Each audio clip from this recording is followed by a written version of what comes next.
My name is Samantha. I am 33 years old, and today I stood in the shadow of a $15 million Connecticut mansion, watching my father give away an empire that secretly belonged to me. For years, my family called me the failure, the disappointment who fixed computers for spare change. They had no idea I was the CEO of a multi-billion-dollar cybersecurity firm. During my sister's lavish graduation party, my father took the microphone and publicly disinherited me in front of 200 elite guests. He laughed while handing my sister the keys to a new Porsche. I just smiled and waited for my lawyer to arrive with a single red envelope. Before I continue this story, let me know where you are watching from in the comments below. Hit like and subscribe if you have ever had to stand up to a toxic family member who underestimated your worth. Growing up in a wealthy Connecticut suburb meant everything was about appearances. Our massive estate, with its sprawling manicured gardens and soaring marble columns, was a stage where my parents Richard and Patricia played the perfect high society couple. Tonight, the garden was transformed into a glittering wonderland to celebrate my younger sister Vanessa. She had just graduated from Stanford Law School, and my parents had invited 200 of the wealthiest people in the state to witness her triumph.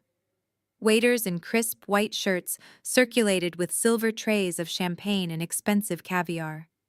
Crystal chandeliers were suspended from the branches of ancient oak trees, casting a warm golden light over the crowd. I stood quietly in the far corner of the patio, holding a glass of sparkling water. I wore a simple black dress blending into the shadows exactly where my family wanted me. I had only been invited because excluding me completely might raise questions among their country club friends. It was easier to have me here as a prop, the unsuccessful older sister who made Vanessa look even more brilliant by comparison. At 62 years old, my father Richard still commanded a room with aggressive ease. He tapped his crystal glass with a silver spoon, and the string quartet stopped playing. The lively chatter of the elite guests faded into an expectant silence. My father stood on the grand marble steps, overlooking the crowd, beaming with pride as he threw his arm around Vanessa. She was 29, wearing a custom designer silk gown and soaking up the adoration like a sponge. My father cleared his throat and adjusted his expensive tailored suit. "Today, we celebrate excellence," he boomed, his voice echoing across the pristine lawn. "We celebrate a true winner. Vanessa has always been the absolute pride of this family. She represents the ambition, the intellect, and the brilliance that our name stands for." The crowd applauded politely, raising their glasses toward the stage. Then my father reached into his pocket and pulled out a set of gleaming car keys, holding them high for everyone to see. "To honor your incredible achievement at Stanford, I am gifting you a brand new Porsche 911. He paused, letting the gasps of admiration ripple through the audience. And that is not all. He swept his hand toward the massive stone mansion behind him. "I am officially announcing tonight that this $15 million estate and the entirety of our family assets will go exclusively to Vanessa. She is the only one fit to carry on our legacy." The guests murmured in loud approval, cheering for my sister. But my father was not finished. He scanned the crowd, his eyes narrowing as they searched the faces until they found me hiding in the back corner. He raised his hand and pointed his finger directly at me, making sure every single guest turned their heads to stare. And as for Samantha, my father sneered, his voice dripping with absolute contempt. "The child who has been nothing but a constant disappointment to us. You will not be seeing a single penny of my money. I suppose you can keep fixing broken laptops and typing away in some dark basement to earn your bus fare home. Hopefully you can scrape together enough loose change to afford a studio apartment one day." The entire garden erupted in cruel laughter. 200 wealthy strangers were chuckling at my expense, viewing me as a pathetic punchline. I did not cry. I did not run away. I just gripped my water glass tightly, feeling the cold condensation drip against my skin. The humiliation was incredibly familiar. It tasted exactly like a bitter memory from when I was 18 years old. Back then, I had worked double shifts at a local diner, coming home with aching feet and smelling of grease. I was saving every single dollar to buy a cheap used car so I could commute to the community college I had enrolled in. I had saved $2,000 kept hidden in a glass jar under my bed. But a week before my classes started, my parents found my savings and took every last bill. When I confronted them crying and begging for my hard-earned money, my mother Patricia simply rolled her eyes. She told me Vanessa needed a new designer gown for her high school prom, and that looking perfect for the photos was far more important than my silly little classes. I had to walk 5 miles in the freezing rain to get to school that entire semester, while Vanessa danced in a dress paid for by my sweat and tears. They broke my heart that day, but they also built my spine. They thought I was still that helpless 18-year-old girl they could steal from and humiliate without consequence.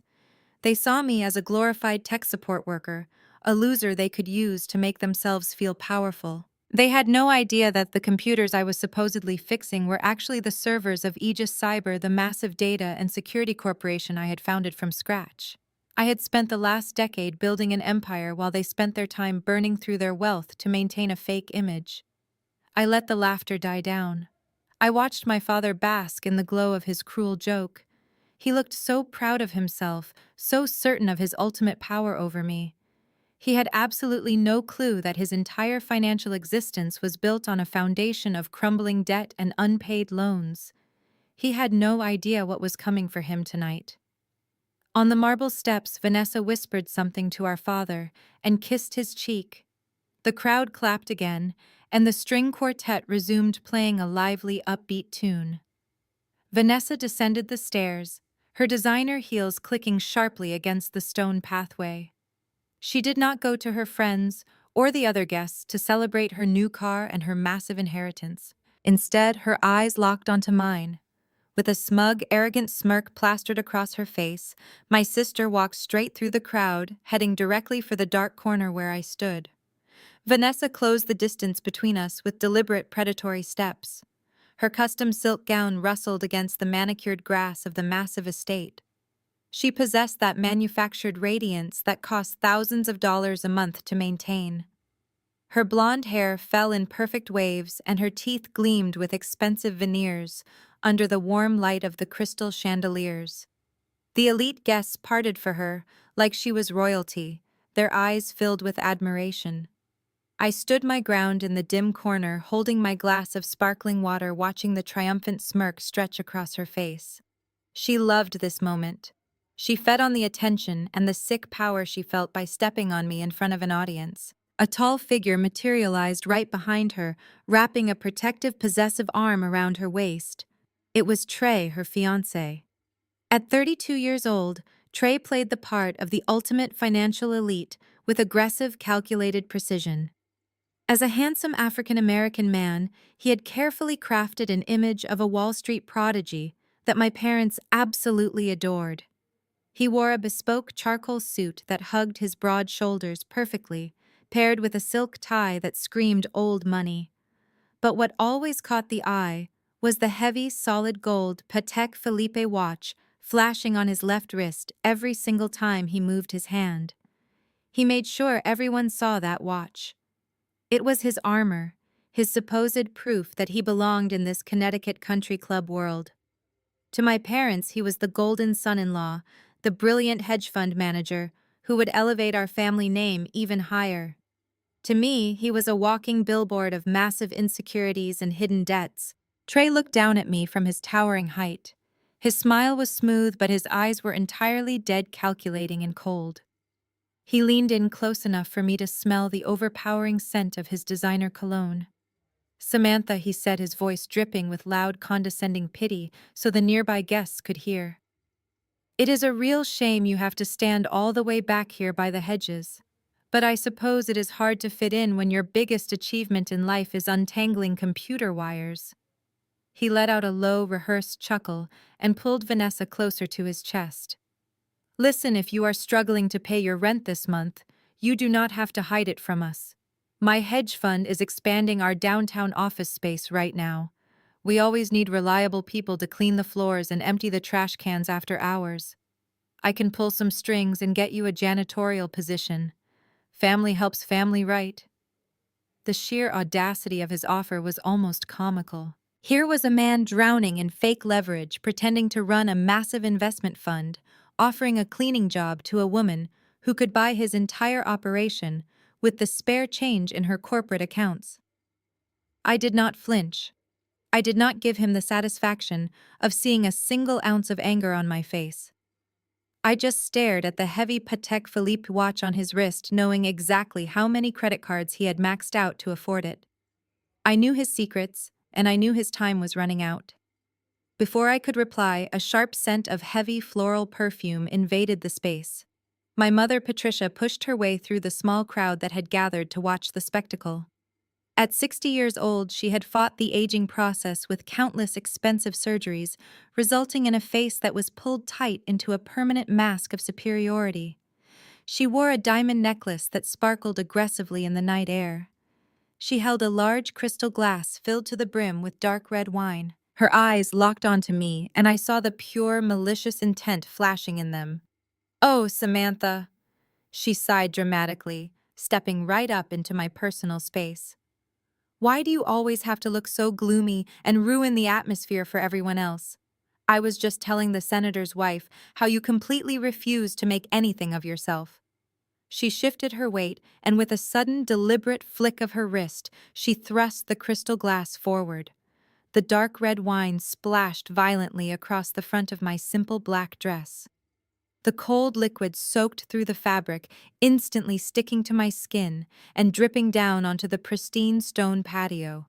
Several guests gasped aloud. Vanessa covered her mouth with a manicured hand, giggling wickedly behind it. Trey shook his head in mock sympathy, playing his part perfectly. My mother let out a loud theatrical gasp, placing her empty hand against her chest in a display of fake horror. "Oh my goodness, I am so terribly sorry, Samantha," she cried out. "My heel simply slipped on the stone." She leaned closer, her voice dropping to a harsh, venomous whisper meant only for me. "But honestly, that cheap rag you are wearing belongs in the garbage anyway. You should thank me for ruining it. Now you have the perfect excuse to go home and hide where you belong." The silence around us grew heavy. The onlookers waited eagerly for me to break down, for the tears to fall, for the humiliating retreat of the family failure. They wanted a show. They wanted to see the outcast run away in shame.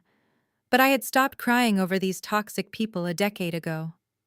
I calmly set my glass of sparkling water on a nearby cocktail table. I signaled a passing waiter with a subtle, authoritative gesture of my hand. He hurried over, looking terrified of the tension, and handed me a thick white cloth napkin. I took it graciously and began to dab the wine from my dress, moving with slow, deliberate elegance. I looked at the three of them standing there like a triumphant tribunal. My father on the stage above my mother with her empty glass, Vanessa with her new car keys, and Trey with his fake watch. They felt absolutely invincible. They truly believed they held all the power in the world. I threw the stained napkin onto the silver tray of the waiter. I took a deep breath of the cool evening air, feeling an overwhelming sense of peace. The time for suffering in silence was completely over. I adjusted my posture and prepared to speak, ready to deliver the first blow that would shatter their perfect illusion. But before a single word could leave my lips, a massive metallic crash echoed through the entire estate. The heavy wrought iron gates at the main entrance of the property were violently pushed open. The loud grinding noise of the metal hinges brought the entire party to a dead halt. The music stopped abruptly. Everyone turned their heads toward the long driveway in absolute shock. The security guards at the front were shoved aside effortlessly. The gates swung wide, and a group of men dressed in immaculate black suits marched into the courtyard, their presence radiating a terrifying, undeniable authority. The four men in immaculate dark suits stepped onto the manicured lawn, moving in perfect synchronization. They were massive figures radiating a silent and lethal energy that instantly suffocated the festive atmosphere. The upbeat music from the string quartet screeched to a messy halt as the musicians lowered their instruments in alarm. The wealthy politicians, socialites, and hedge fund managers instinctively stepped back, forming a wide path across the grass. Behind the wall of bodyguards walked Elias Thorne with the casual grace of a man who owned the world. At 55 years old, Elias was a legend in corporate law and crisis management. He wore a custom-tailored navy suit that made Trey and his flashy accessories look like a cheap amateur imitation of success. Elias had a reputation that terrified Wall Street executives, and his silver hair was swept back perfectly as his sharp, piercing eyes scanned the garden with absolute indifference. Patricia froze, dropping her empty wine glass onto the stone patio with a sharp crack that echoed loudly in the sudden quiet. Vanessa clutched Trey tightly, her smug smile vanishing into a mask of pure confusion. I watched Trey step backward, losing his aggressive posture completely. His eyes widened as he stared at Elias. Trey was a scammer swimming in fake wealth, and he clearly recognized the face of a man who handled billions of dollars in real legitimate assets. The blood drained from his face as he realized a true apex predator had just walked onto the property. Elias did not even glance at my mother. He walked right past Vanessa and her terrified fiancé without giving them a single second of his attention. He ignored my father, who was still standing on the marble steps holding his microphone in shock. Elias walked straight through the glittering crowd, heading directly toward the dark corner where the supposed family failure stood dripping with red wine. When he reached me, the whispers in the garden died completely. You could hear the wind rustling through the oak trees. Elias planted his feet perfectly together and bent forward, executing a flawless and deeply respectful 45-degree bow. It was not a gesture of polite greeting. It was a profound display of absolute submission and loyalty to his employer. The entire assembly of Connecticut elite watched in stunned, horrified silence. They were paralyzed watching this incredibly powerful man bow to the woman they had just spent the entire evening laughing at. Elias straightened up and reached into his jacket pocket, drawing out a thick cream-colored envelope.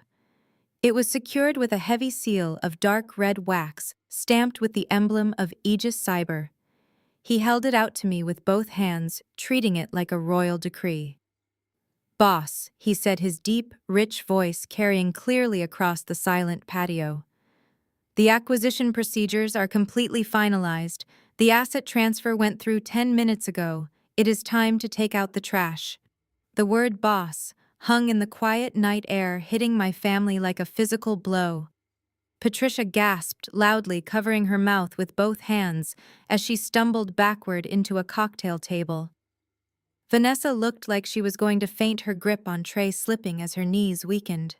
Trey stared at Elias, his jaw hanging slightly open, his arrogant facade completely shattered. Seeing Elias Thorne bow to me and call me boss was destroying every single calculation in his fraudulent mind. On the marble steps, my father finally snapped out of his shock. His face turned a dangerous shade of crimson. The veins in his neck bulged as he realized someone was stealing the spotlight from his perfect family display. He dropped the microphone, letting it squeal sharply against the stone, and stomped down the stairs. He pushed his way through his wealthy guests, his fists clenched at his sides, his chest heaving with rage. "Who the hell do you think you are?" my father roared, stopping just a few feet away from Elias and my security team. The bodyguards immediately shifted forward, forming a solid, imposing wall of muscle between my father and me. Richard stopped abruptly, looking up at the towering men. His anger warred with his sudden fear, but his ego refused to let him back down in front of his high society friends. "I demand to know what is going on here," he yelled, pointing a shaking finger at Elias. "You are trespassing on private property. This is a private celebration for my daughter. I want you and your thugs off my estate right this second, or I am calling the police and having you all arrested." I looked at my father, watching his desperate attempt to hold on to his crumbling authority. He looked so small and pathetic, shouting demands at men who could buy and sell his entire existence before breakfast. I took a slow, deep breath, feeling the absolute power coursing through my veins. I reached out and gently pushed past the line of my bodyguards, stepping right into his line of sight. The stained black dress did not matter anymore. The spilled wine did not matter. I took the heavy cream-colored envelope from Elias. The red wax cracked sharply as I broke the seal with my thumb. I pulled out the crisp legal documents, feeling the undeniable weight of victory in my hands. I looked up and met my father's furious gaze. A slow, cold smile spread across my face. "I am afraid you cannot call the police for trespassing, Dad," I said, my voice perfectly calm and echoing loudly in the silent garden. "Because this is not your house anymore." I watched the exact moment my words registered in my father's brain. The arrogant flush of color drained completely from his face, leaving him looking pale and suddenly very old. I lifted the heavy stack of legal documents from the envelope. The crisp white pages felt like a weapon in my hands. I stepped away from the protective wall of my security detail and walked deliberately toward a high glass cocktail table in the center of the patio. I raised my arm and slammed the documents down onto the glass. The sharp cracking sound echoed like a gunshot across the silent garden, making several guests jump in surprise. "Let us talk about your finances, Dad," I said, my voice carrying clearly to every single guest in the crowd. "Let us talk about the reality behind this $15 million facade." Exactly 24 months ago, you realized that keeping up with the elite of Connecticut was draining your accounts dry. You needed cash to maintain Patricia's extreme shopping habits and to fund Vanessa's lavish lifestyle. You were desperate to keep pretending you were a titan of industry. Richard opened his mouth to speak, but no sound came out. A thick bead of sweat rolled down his temple, catching the light of the crystal chandeliers hanging above us. He gripped the microphone stand so tightly, his knuckles turned completely white. "So you did what any desperate man obsessed with his image would do." I continued, pacing slowly around the glass table. "You secretly took out a massive secondary mortgage on this estate. You borrowed millions against the only valuable asset you had left. You signed away the deed in the dark, hoping you could flip some high-risk investments and pay the bank back before Patricia or anyone else ever found out. But you failed. Your investments tanked. You missed your last 3 payments and the bank categorized your loan as a toxic asset." The wealthy guests began to whisper furiously among themselves. I could see the senator's wife leaning in to gossip with a prominent hedge fund manager. In their exclusive world, losing your money was a tragedy, but lying about it and faking your wealth was an unforgivable sin. The social execution of my parents was happening right before their eyes, and the elite crowd was eating it up. Vanessa stomped her foot on the manicured grass, her face twisted in an ugly scowl. "Shut up, Samantha," she shrieked, dropping her polished persona completely. "You are making this up because you are jealous. Dad, tell them she is lying. Tell them this house is mine." But Richard could not speak to defend her. He stared at the documents on the glass table as if they were venomous snakes ready to strike. He knew I was telling the exact truth, and his silence was all the confirmation the crowd needed. "The bank was preparing to foreclose on this property by the end of the month," I said, making sure my words reached every corner of the garden. "But they bundled your bad debt and sold it off to a corporate acquisition firm. A massive tech and financial data conglomerate named Aegis Cyber." I saw Trey physically flinch when I said that name. As a man pretending to be a high-rolling financial director, he knew exactly what Aegis Cyber was. It was a legendary titan in the data security and financial acquisition sector. He looked at me, his arrogant eyes now wide with absolute terror. He was slowly realizing the magnitude of the mistake he had just made by offering me a job cleaning floors. He took a slow step backward, trying to put distance between himself and the impending explosion. Aegis Cyber. Richard finally choked out his voice, shaking with a mixture of rage and terror. "That is $1 billion corporation. Why would they bother buying my residential mortgage? And how the hell did you get your hands on their internal documents? You are just a freelance computer repair girl." I let a slow, genuine smile spread across my face. I stood incredibly tall, feeling the crushing weight of the last 15 years lift entirely off my shoulders. "Because I do not just fix computers, Dad," I said, my voice ringing with undeniable authority. "I built the computers. I built the software. I built the entire company." I am the founder, the chief executive officer, and the majority shareholder of Aegis Cyber. The corporation that bought your debt is my corporation. The money used to purchase your mortgage came from my personal accounts. And as of the finalized deed transfer completed just 10 minutes ago, this $15 million estate is legally registered under my name.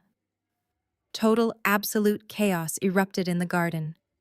The polite silence of the elite crowd shattered into loud gasps and explosive chatter.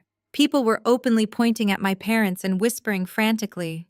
I looked at Vanessa, who was shaking her head violently, her dream of inheriting a mansion dissolving into thin air right in front of her friends. I looked at Trey, who was now completely frozen, realizing the woman he had just mocked could destroy his entire fake career with a single phone call. You stood on my steps and declared that Vanessa would inherit everything I said, my voice slicing cleanly through the surrounding noise. But you have absolutely nothing left to give her. You are bankrupt. You are a fraud. And you are currently trespassing on my private property. The sheer humiliation was too much for Patricia to bear. She realized her entire social standing, her whole identity as a wealthy matriarch, was being eradicated in front of her most important friends. The illusion she had spent decades building had been shattered by the daughter she had deemed a failure. Her face contorted into a mask of pure feral hatred. She let out a piercing manic scream that tore through the garden, silencing the murmuring guests. Losing all rational thought, Patricia lunged forward like a wild animal, her hands raised into claws, aiming a violent and desperate slap directly at my face. Patricia lunged forward like a wild animal, her hands raised into claws, aiming a violent and desperate slap directly at my face. I did not flinch. I did not even blink. I simply watched the woman who had birthed me lose the last shred of her manufactured upper-class dignity. Before her manicured hand could come anywhere near my skin, a massive wall of solid muscle materialized between us. My lead bodyguard, a towering former military operative, intercepted her with terrifying speed. He did not strike her, but his large hand firmly caught her wrist in midair, stopping her momentum completely. The sudden violent halt sent a shockwave through her body, causing her expensive diamond necklace to swing wildly against her collarbone. Patricia gasped in absolute shock, staring at the giant man in the dark suit who was now holding her back with zero effort. "How dare you touch me?" she screeched, struggling uselessly against his iron grip. "Let go of me right now, you oversized thug. Do you have any idea who I am?" Elias Thorne moved smoothly to my side, his presence commanding instant respect. He looked down at my mother with an expression of pure clinical disgust. "I highly recommend you lower your voice and step back, madam," Elias said, his tones slicing through the garden like a freshly sharpened blade. Attempted battery on a billionaire executive carries a severe penalty. Furthermore, as the chief legal counsel for Aegis Cyber, I must formally remind you that you are currently standing on private property owned solely by my client. Elias adjusted his glasses, never breaking eye contact with my furious mother. Under Connecticut Penal Code Section 53, A107, criminal trespass in the first degree is a Class A misdemeanor.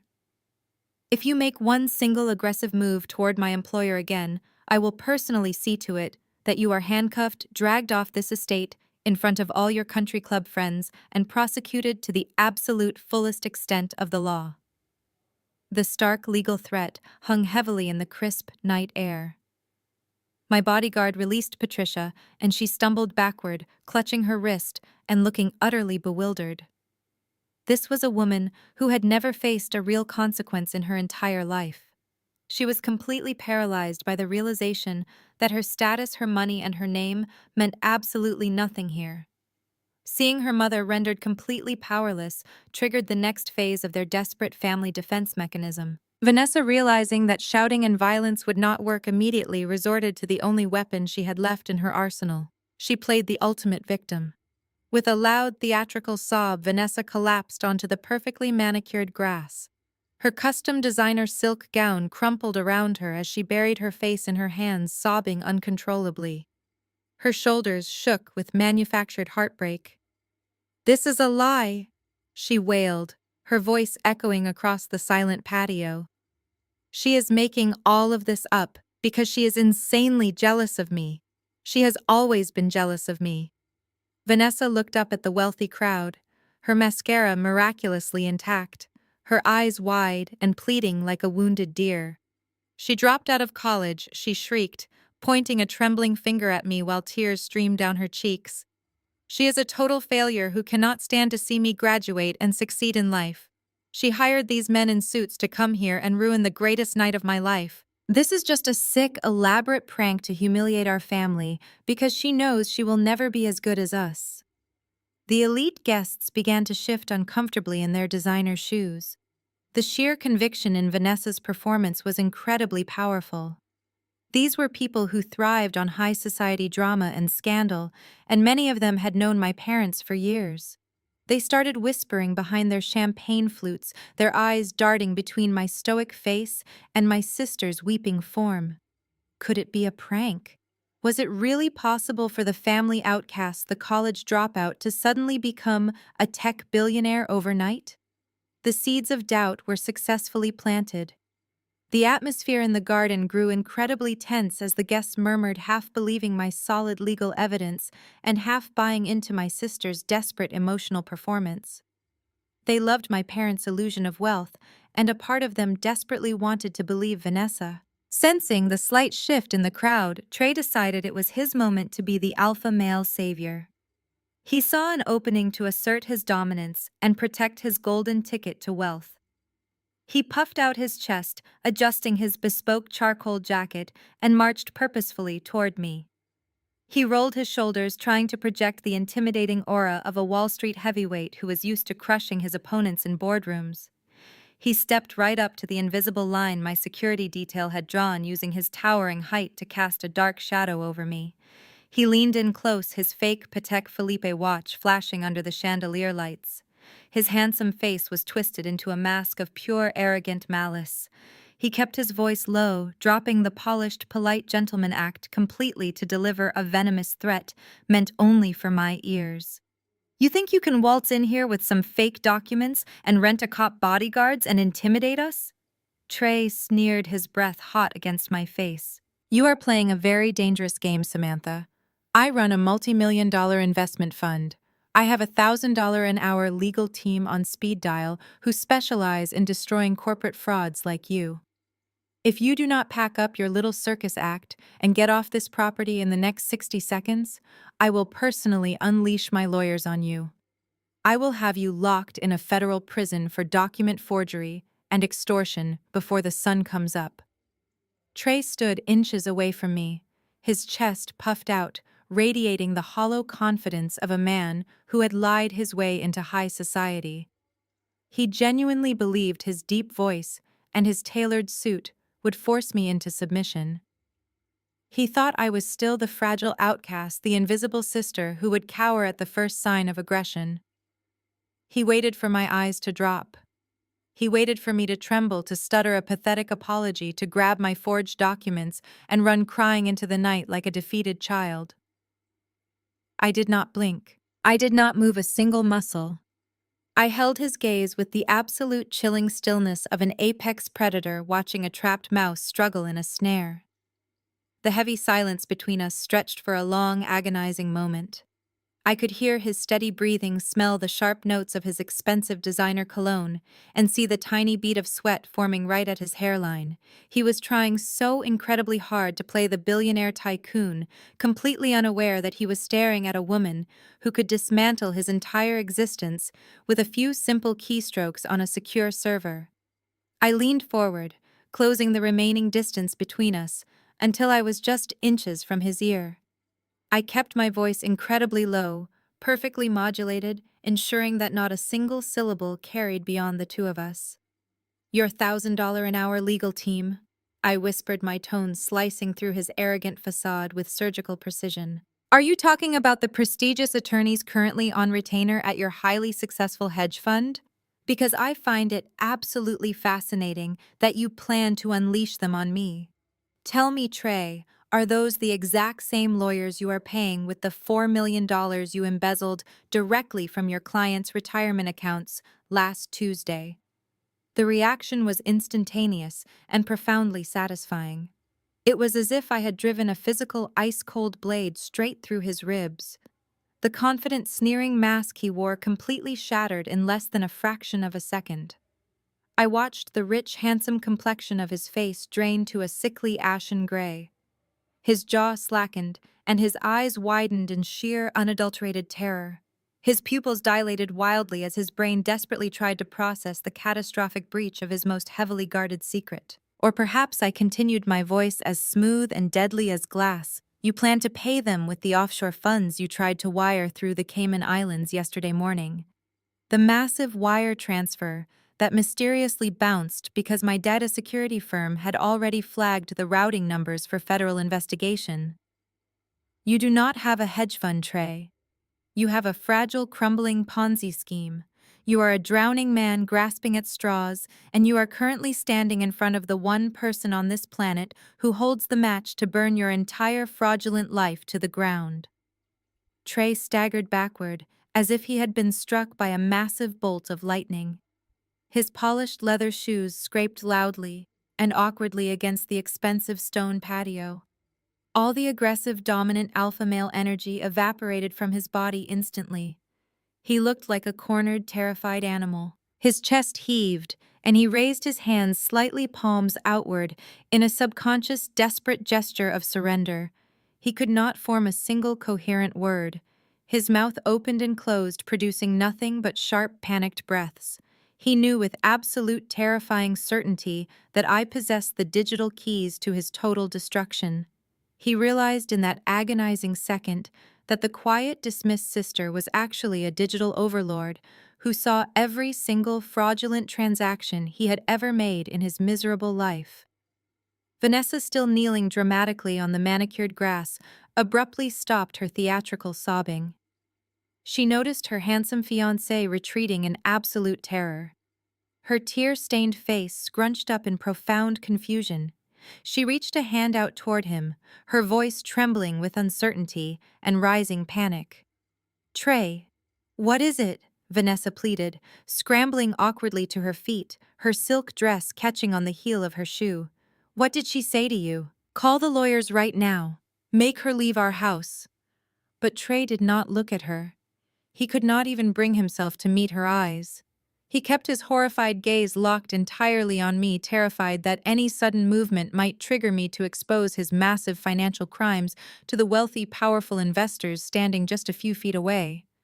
He backed away slowly, his hands trembling visibly at his sides, completely abandoning the woman he was supposedly protecting.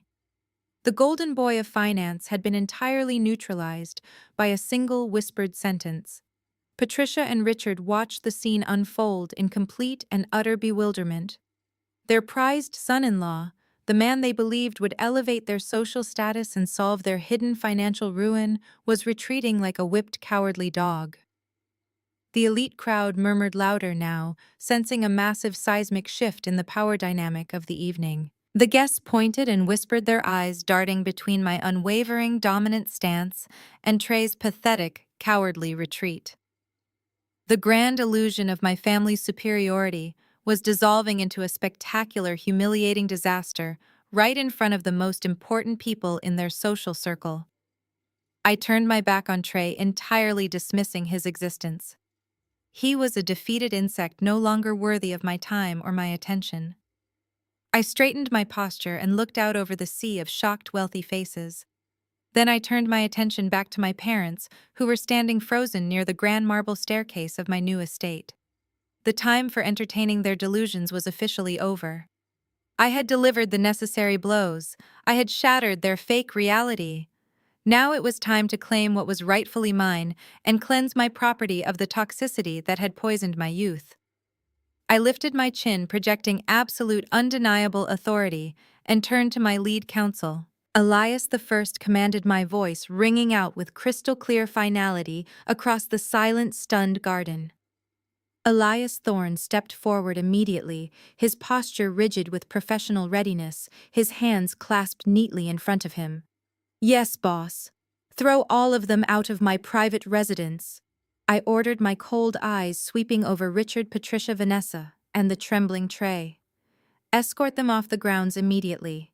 You will grant them exactly 48 hours to pack their personal belongings and vacate the premises permanently. If a single one of them is still inside this house when the deadline expires, call the state police and have them arrested for criminal trespassing. Morning sunlight poured through the floor-to-ceiling bulletproof glass of my Manhattan penthouse. At 33 years old, I owned the entire top floor of this ultra-exclusive residential tower, overlooking the vast green expanse of Central Park. The $20 million sanctuary was a world away from the chaotic Connecticut estate I had reclaimed just 12 hours prior. I stood barefoot on the heated Italian marble floor, holding a cup of steaming black espresso. My phone, sitting on the sleek kitchen island, had been vibrating relentlessly since 6 in the morning. The screen illuminated every few seconds with new text messages, missed calls, and frantic voicemails from aunts, uncles, and distant cousins I had not spoken to in over a decade. I did not need to answer a single one of them to know exactly what was happening.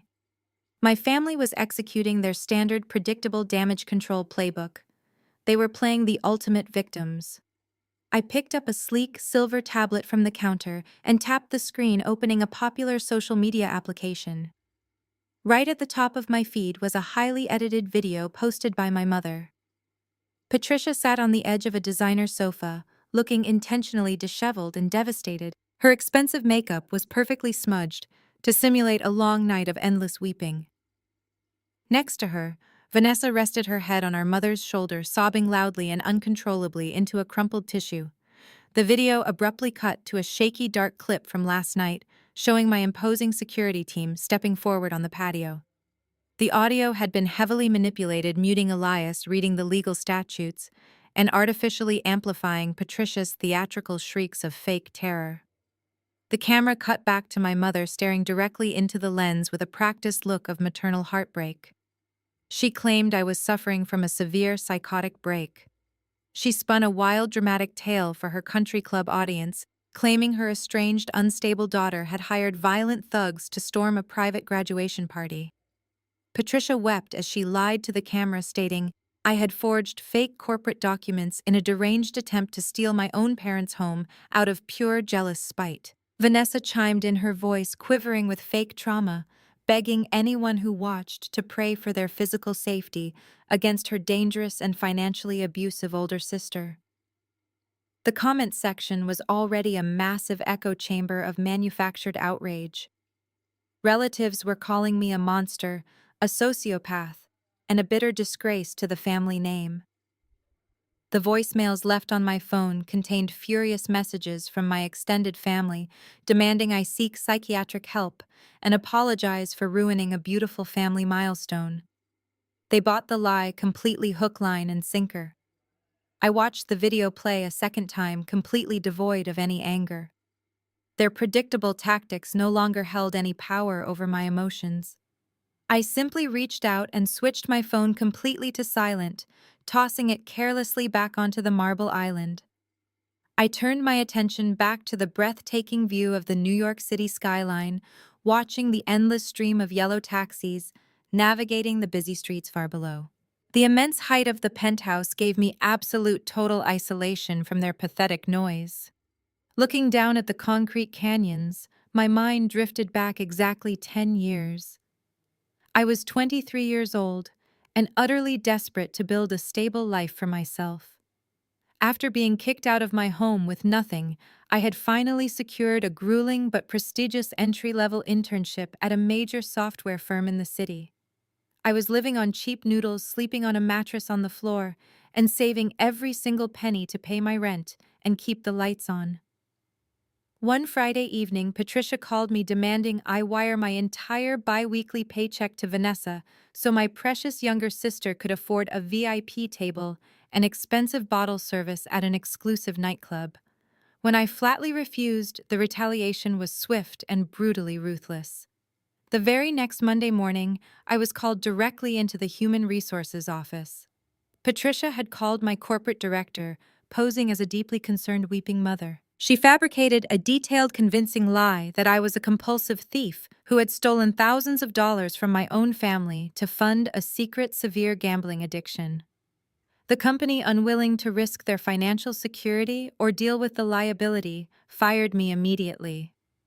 I was escorted out of the building by security guards clutching my cardboard box of desk supplies, while my mother effectively reset my life to zero simply because I said no to Vanessa. Back then, I had cried on the subway train home, feeling completely powerless against their vicious sabotage.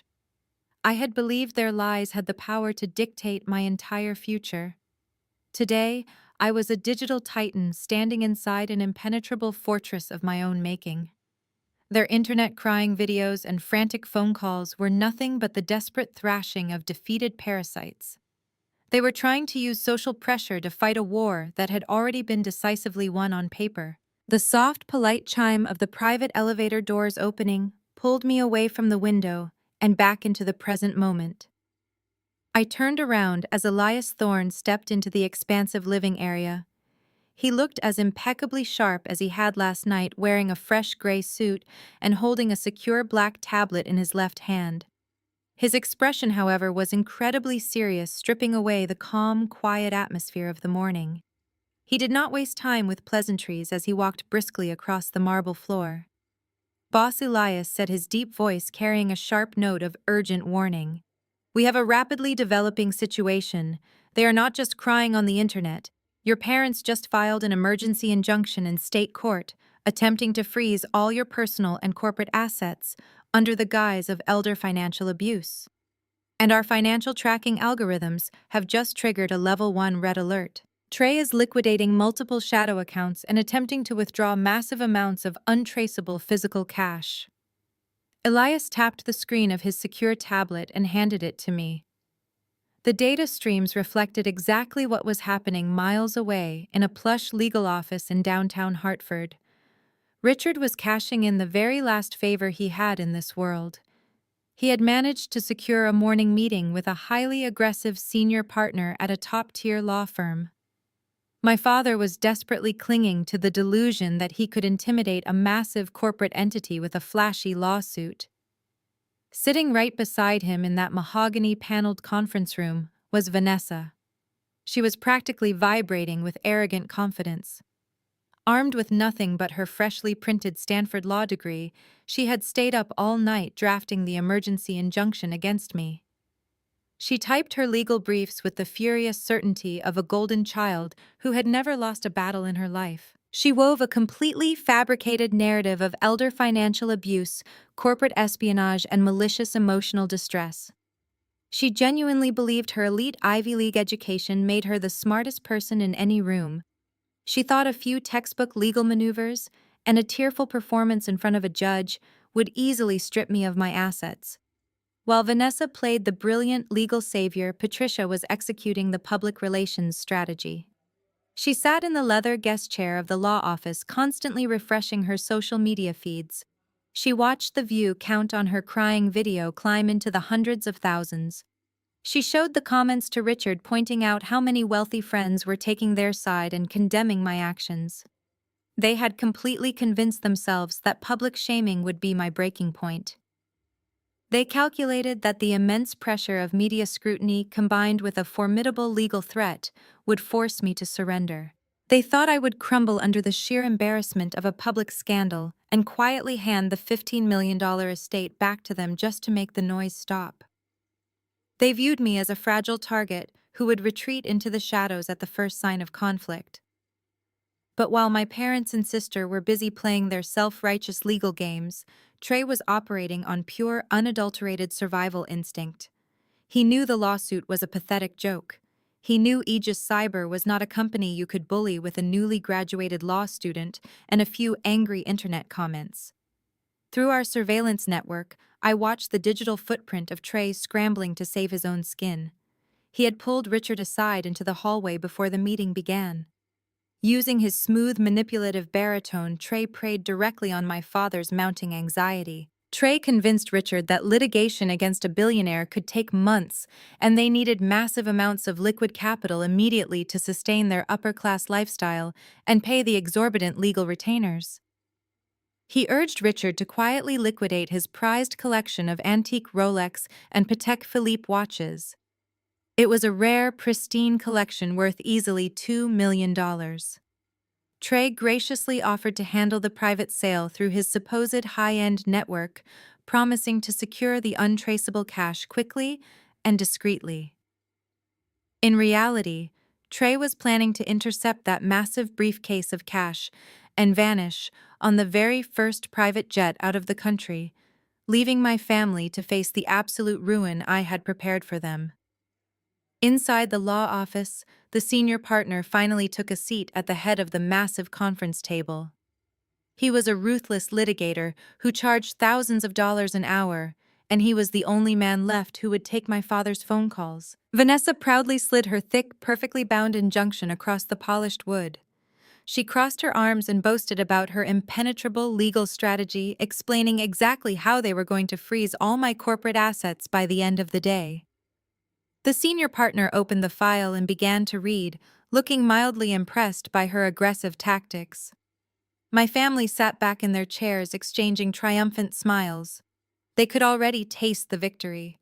They could already picture themselves walking back through the iron gates of their mansion. But before the senior partner could even finish reading the first page, his private secure terminal chimed loudly. His assistant knocked sharply on the glass door and walked in carrying a thick sealed folder that had just been delivered by a specialized courier. The folder bore the intimidating, undeniable crest of the Aegis Cyber Legal Department.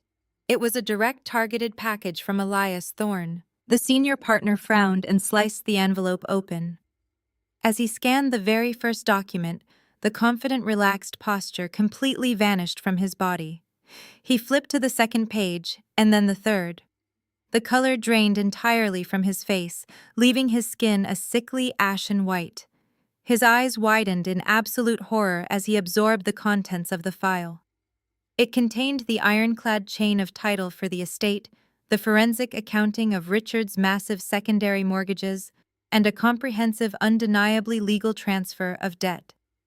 But more importantly, it contained a highly classified, heavily redacted summary of Trey's massive financial fraud, tying the entire family to an impending federal investigation.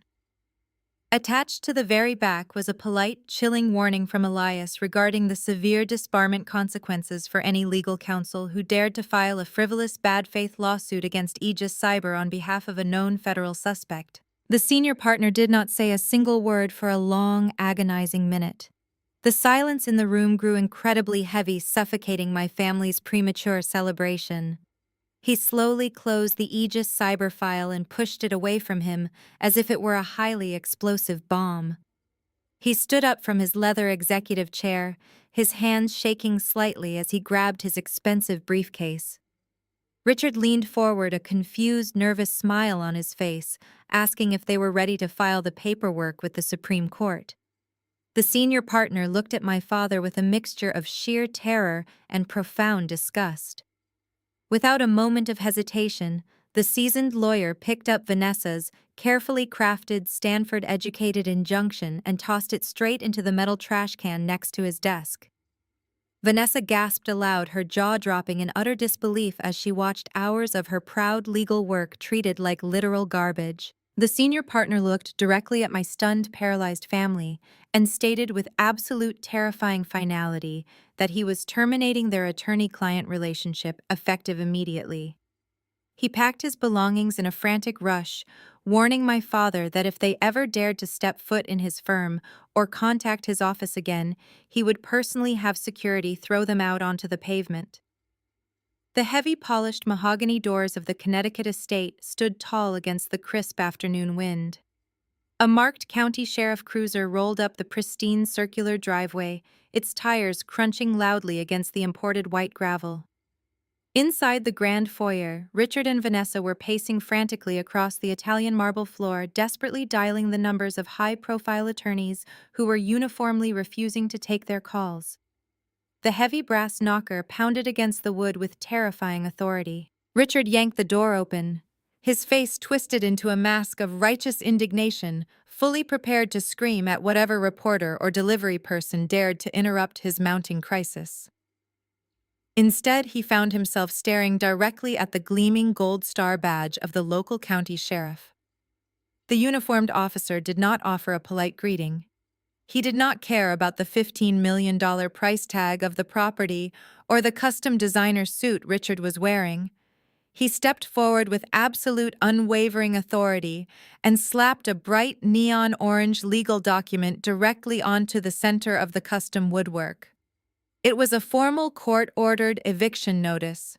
The bold black letters dictated that the current occupants had exactly 48 hours to vacate the premises or face immediate physical removal and arrest. Richard let out a strangled gasp and tried to rip the paper down, but the sheriff placed a stern, calloused hand over the document, warning him that tampering with a court order would result in his immediate detainment.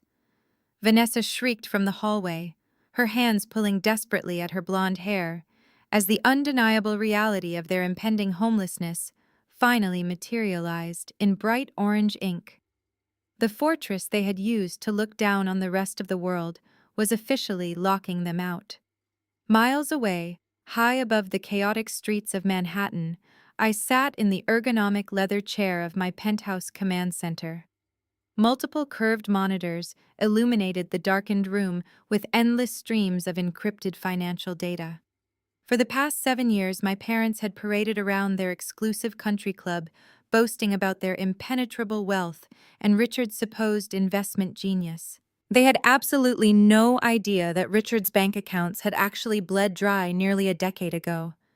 To prevent my own family from ending up on the street while I was building my company, I had quietly established a ghost corporate trust. I anonymously guaranteed their platinum credit cards, absorbing the cost of their astronomical vanity under the classification of a highly classified corporate write-off. Every designer dress Patricia flaunted, every country club membership fee Richard paid, and every luxury vacation they took to Europe was entirely funded by the very daughter they publicly mocked and discarded. They were parasites feeding happily on a host they claimed to despise. I pulled up the master control panel for the Ghost Trust on my center screen. The interface displayed their active credit lines showing massive, frantic pending charges as they desperately tried to buy their way out of their impending ruin. I reached out and tapped a single glowing red key on my keyboard. In a fraction of a second, the server executed the command. Every single supplementary credit card, every platinum account, and every hidden line of credit tied to Richard and Patricia was instantly and permanently frozen. The financial guillotine had finally dropped, severing their life support without spilling a single drop of blood. At that exact moment, Patricia was seeking comfort in the only way she understood. She was standing at the VIP checkout counter of an ultra-exclusive designer boutique on Fifth Avenue, surrounded by delicate silk garments and diamond-encrusted handbags. She desperately needed the rush of a massive purchase to soothe her frayed nerves after the disastrous morning. She tossed 3 incredibly expensive cashmere coats and a limited-edition crocodile skin handbag onto the polished glass counter. She spoke down to the sales associate with her usual grating arrogance, loudly demanding that they rush the luxury packaging because she simply had no time to wait. She carelessly threw her heavy metal platinum card onto the glass, expecting the familiar submissive bowing of the retail staff. The associate swiped the card through the terminal. A harsh, sharp beep echoed over the quiet, ambient music of the luxury store. The associate frowned, apologizing politely, and swiped it a second time. The screen flashed a bright red declined notification. Patricia rolled her eyes loudly, declaring that the machine must be broken, and snatched a different black card from her designer wallet. She threw it down, her voice rising in irritation, attracting the curious, judgmental stares of the wealthy socialites browsing nearby. The associate swiped the second card, declined, then a third, declined. The boutique manager stepped over his face, perfectly neutral, but his tone laced with polite condescension. He informed Patricia that her banking institution had completely restricted all her accounts due to a severe lack of funds. The surrounding elite shoppers halted in their tracks, turning their heads to witness the spectacular downfall. Patricia turned beet red, her hands shaking violently as she frantically tried to log into her banking application on her phone. The screen showed a terrifying zero balance across the board. The manager, sensing a liability, quietly signaled the store security. Two men in crisp dark suits approached Patricia politely but firmly, instructing her to leave the merchandise and exit the boutique. She was escorted out through the heavy glass doors, empty-handed, her face burning with the ultimate unforgettable humiliation of sudden poverty, right in front of the women she had spent years trying to impress. The evening settled over the city, wrapping my penthouse in a blanket of quiet, dark tranquility. I poured myself a glass of aged bourbon, savoring the absolute silence. The war was proceeding exactly according to my algorithms. But desperate men always make desperate, unpredictable moves when they are backed into a corner. At exactly midnight, the encrypted, secure phone resting on my marble kitchen island began to vibrate violently against the stone. The caller ID displayed an unregistered, untraceable number. I picked up the device and accepted the call, not saying a single word into the receiver. Heavy, ragged breathing filled the speaker. It was Trey. The polished, arrogant Wall Street persona was completely gone, replaced by the raw, dangerous panic of a trapped criminal. His voice was a low, guttural growl vibrating with pure malice and extreme desperation. "How much money do you want to permanently destroy my data file?" he demanded, his words tumbling out in a frantic, sweaty rush. "Name your absolute highest price, Samantha. Because if you push me to the wall, if you actually hand those documents over to the federal agents, I swear to God you will not live in peace." I tapped the bright red recording icon on the illuminated screen of my secure device before uttering a single sound. The digital timer appeared on the glass display, silently counting the seconds of his pathetic desperation. I listened to Trey breathing heavily into the receiver. The polished, confident baritone he used to charm wealthy investors was completely gone. Instead, he sounded exactly like a trapped feral animal thrashing violently against steel bars. He hurled insults and demanded a price. He foolishly believed that every single obstacle in this world could be bypassed with a bribe or a threat, because corruption was the only language he truly understood. I let the heavy silence stretch across the cellular connection. I let him hear his own frantic, ragged breathing echoing back into his ear. When I finally chose to speak, my voice was a flat, mechanical whisper, entirely devoid of human emotion. "There is no price, Trey," I said into the darkness of the penthouse. "There is no negotiation, and there is no escape. There is only the countdown."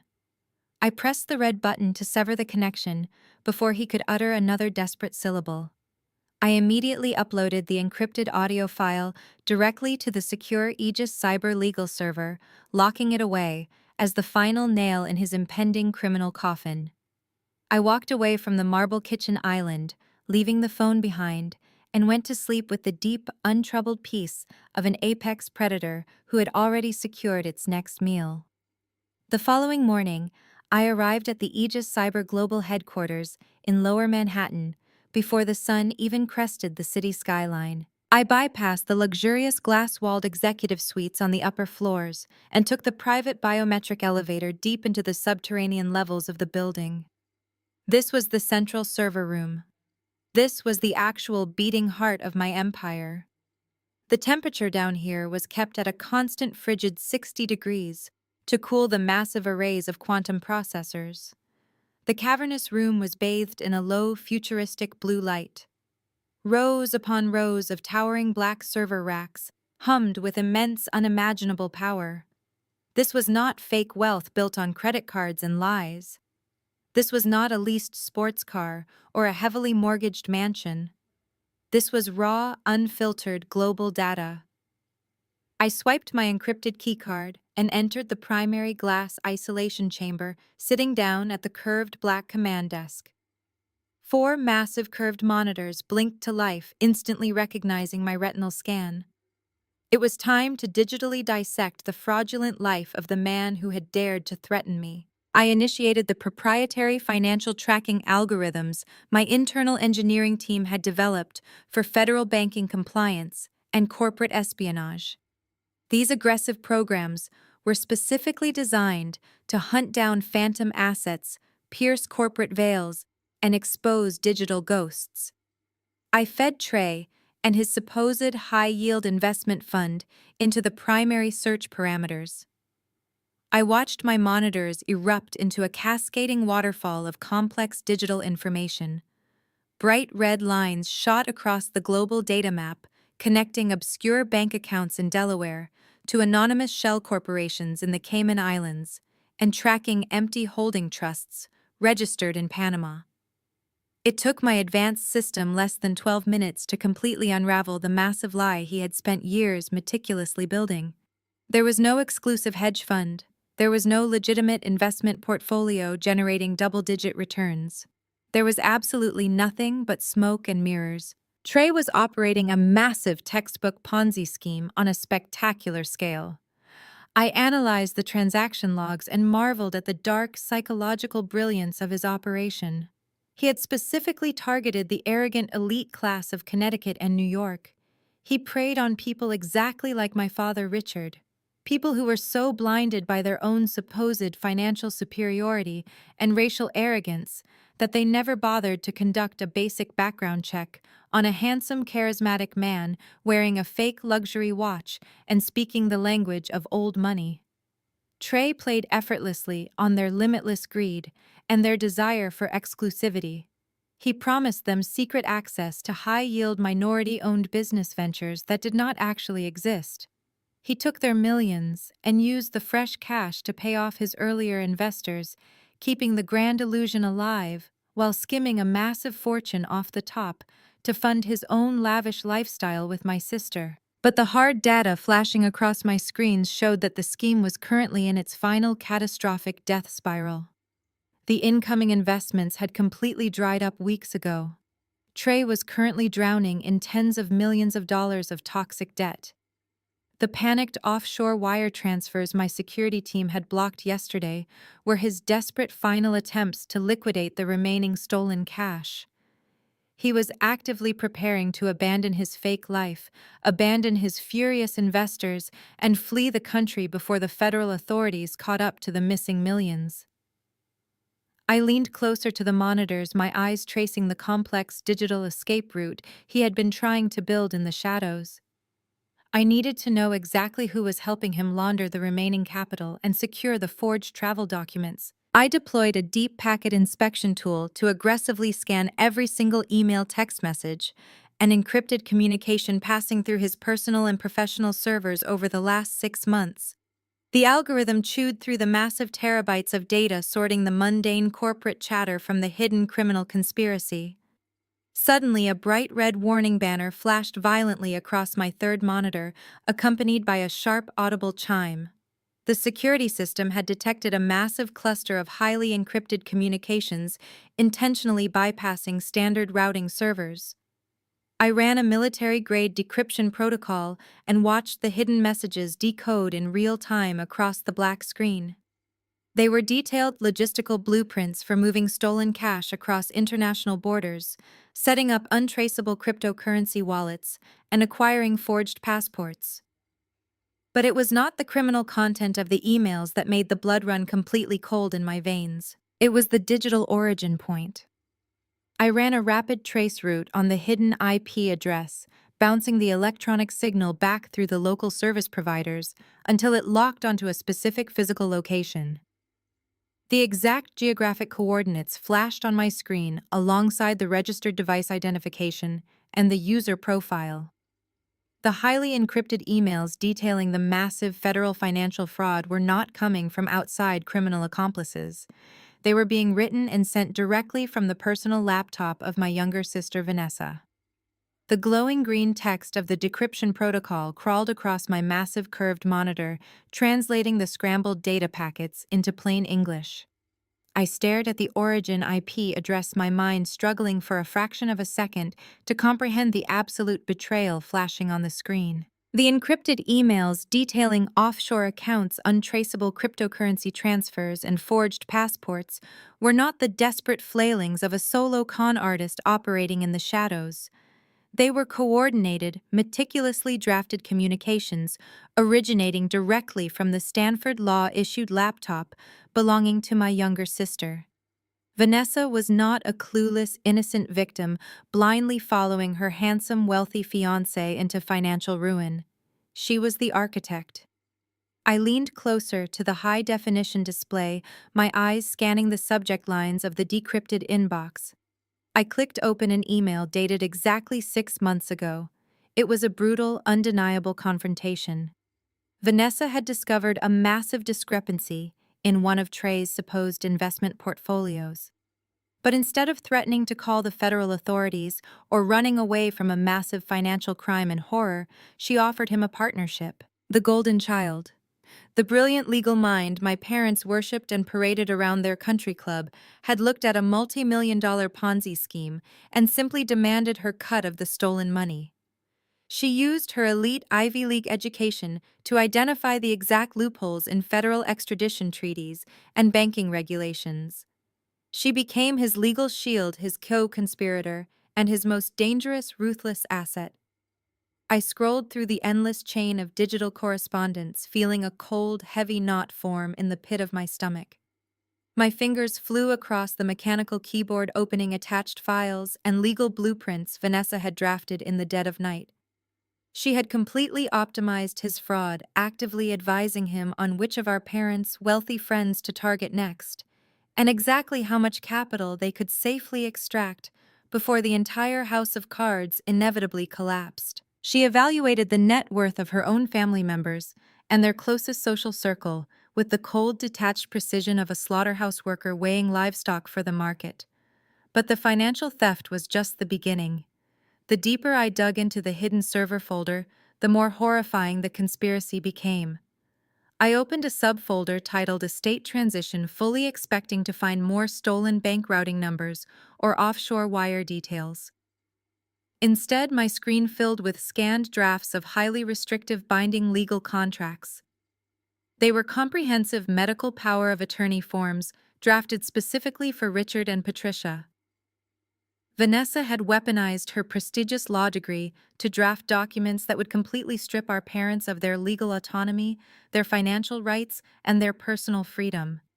I read the brutal clinical language of the contracts, my blood turning to absolute ice. Vanessa and Trey had mapped out a meticulous timeline to slowly gaslight Richard and Patricia into believing their cognitive faculties were failing.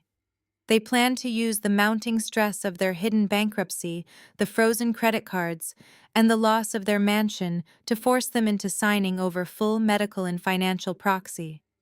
Once the ink was dry on those heavily manipulated documents, Vanessa intended to declare both of our parents mentally unfit to care for themselves in a court of law. The attached emails between the golden couple detailed the final sickening phase of their grand design. Vanessa had actively researched the cheapest, most underfunded state-run nursing facilities in the country. She complained bitterly in writing about the monthly costs of standard care homes, coldly calculating that a bottom-tier facility would leave more liquidated cash for her and Trey to steal. She planned to lock the very parents who had spoiled and worshipped her entire life into a miserable, squalid institution. She would legally seize whatever scraps of equity remained from their cars, their jewelry, and their social club bonds, convert the assets into untraceable cryptocurrency, and flee with Trey to a jurisdiction completely untouchable by American law enforcement. I sat in the freezing blue-tinted server room, staring at the digital proof of pure, unadulterated evil. Richard and Patricia had spent 3 decades treating Vanessa like a flawless, infallible goddess, while throwing me into the dirt at every given opportunity. They had sacrificed my college fund, my sanity, and my youth to build a throne for a monster who was actively planning to throw them into a state-funded nightmare. They created this sociopath. They fed her massive ego, nurtured her extreme narcissism, and praised her ruthless ambition above all else. Now their beautiful creation was preparing to eat them alive. I hit a command on my keyboard, sending the entire decrypted folder to the high-security laser printer, humming quietly in the corner of the room. The machine spit out page after page of undeniable treason. I stood up from my leather command chair and walked over to the output tray. I gathered the warm printed sheets of paper, feeling the heavy physical weight of their impending destruction in my hands. My initial instinct was to pick up my encrypted red line phone, call the director of the Federal Bureau of Investigation, and hand over the entire digital dossier right this second. It would be effortless to watch federal agents kick down the doors of their temporary rental and drag Vanessa out in heavy steel handcuffs before the sun even finished rising over Manhattan. But I tightened my grip on the thick stack of documents, the sharp edge of the paper biting into my palm. Calling the authorities immediately would be far too quick, far too quiet, and far too merciful. A quiet arrest in the early hours of the morning would allow my parents to spin another pathetic narrative. They would claim Vanessa was framed. They would protect her image and blame Trey entirely. They would never truly understand the absolute magnitude of her betrayal unless they were forced to witness it under the brightest, most unforgiving lights possible. I knew exactly what was coming next on their social calendar. Driven by pure blinding vanity and the desperate need to maintain their wealthy facade, Patricia and Richard were preparing to throw an outrageously expensive engagement gala for the happy couple. They were going to gather the absolute highest tier of Connecticut society in one massive, glittering ballroom to prove they were still royalty. They were going to stand on a stage and present Vanessa and Trey as the absolute pinnacle of success. I placed the printed documents into a secure black leather briefcase and snapped the heavy metal locks shut. I would not stop their desperate, pathetic party. I would not call the police today. I would let them put on their expensive suits and their designer gowns. I would let them pour the champagne and smile for the flashing cameras.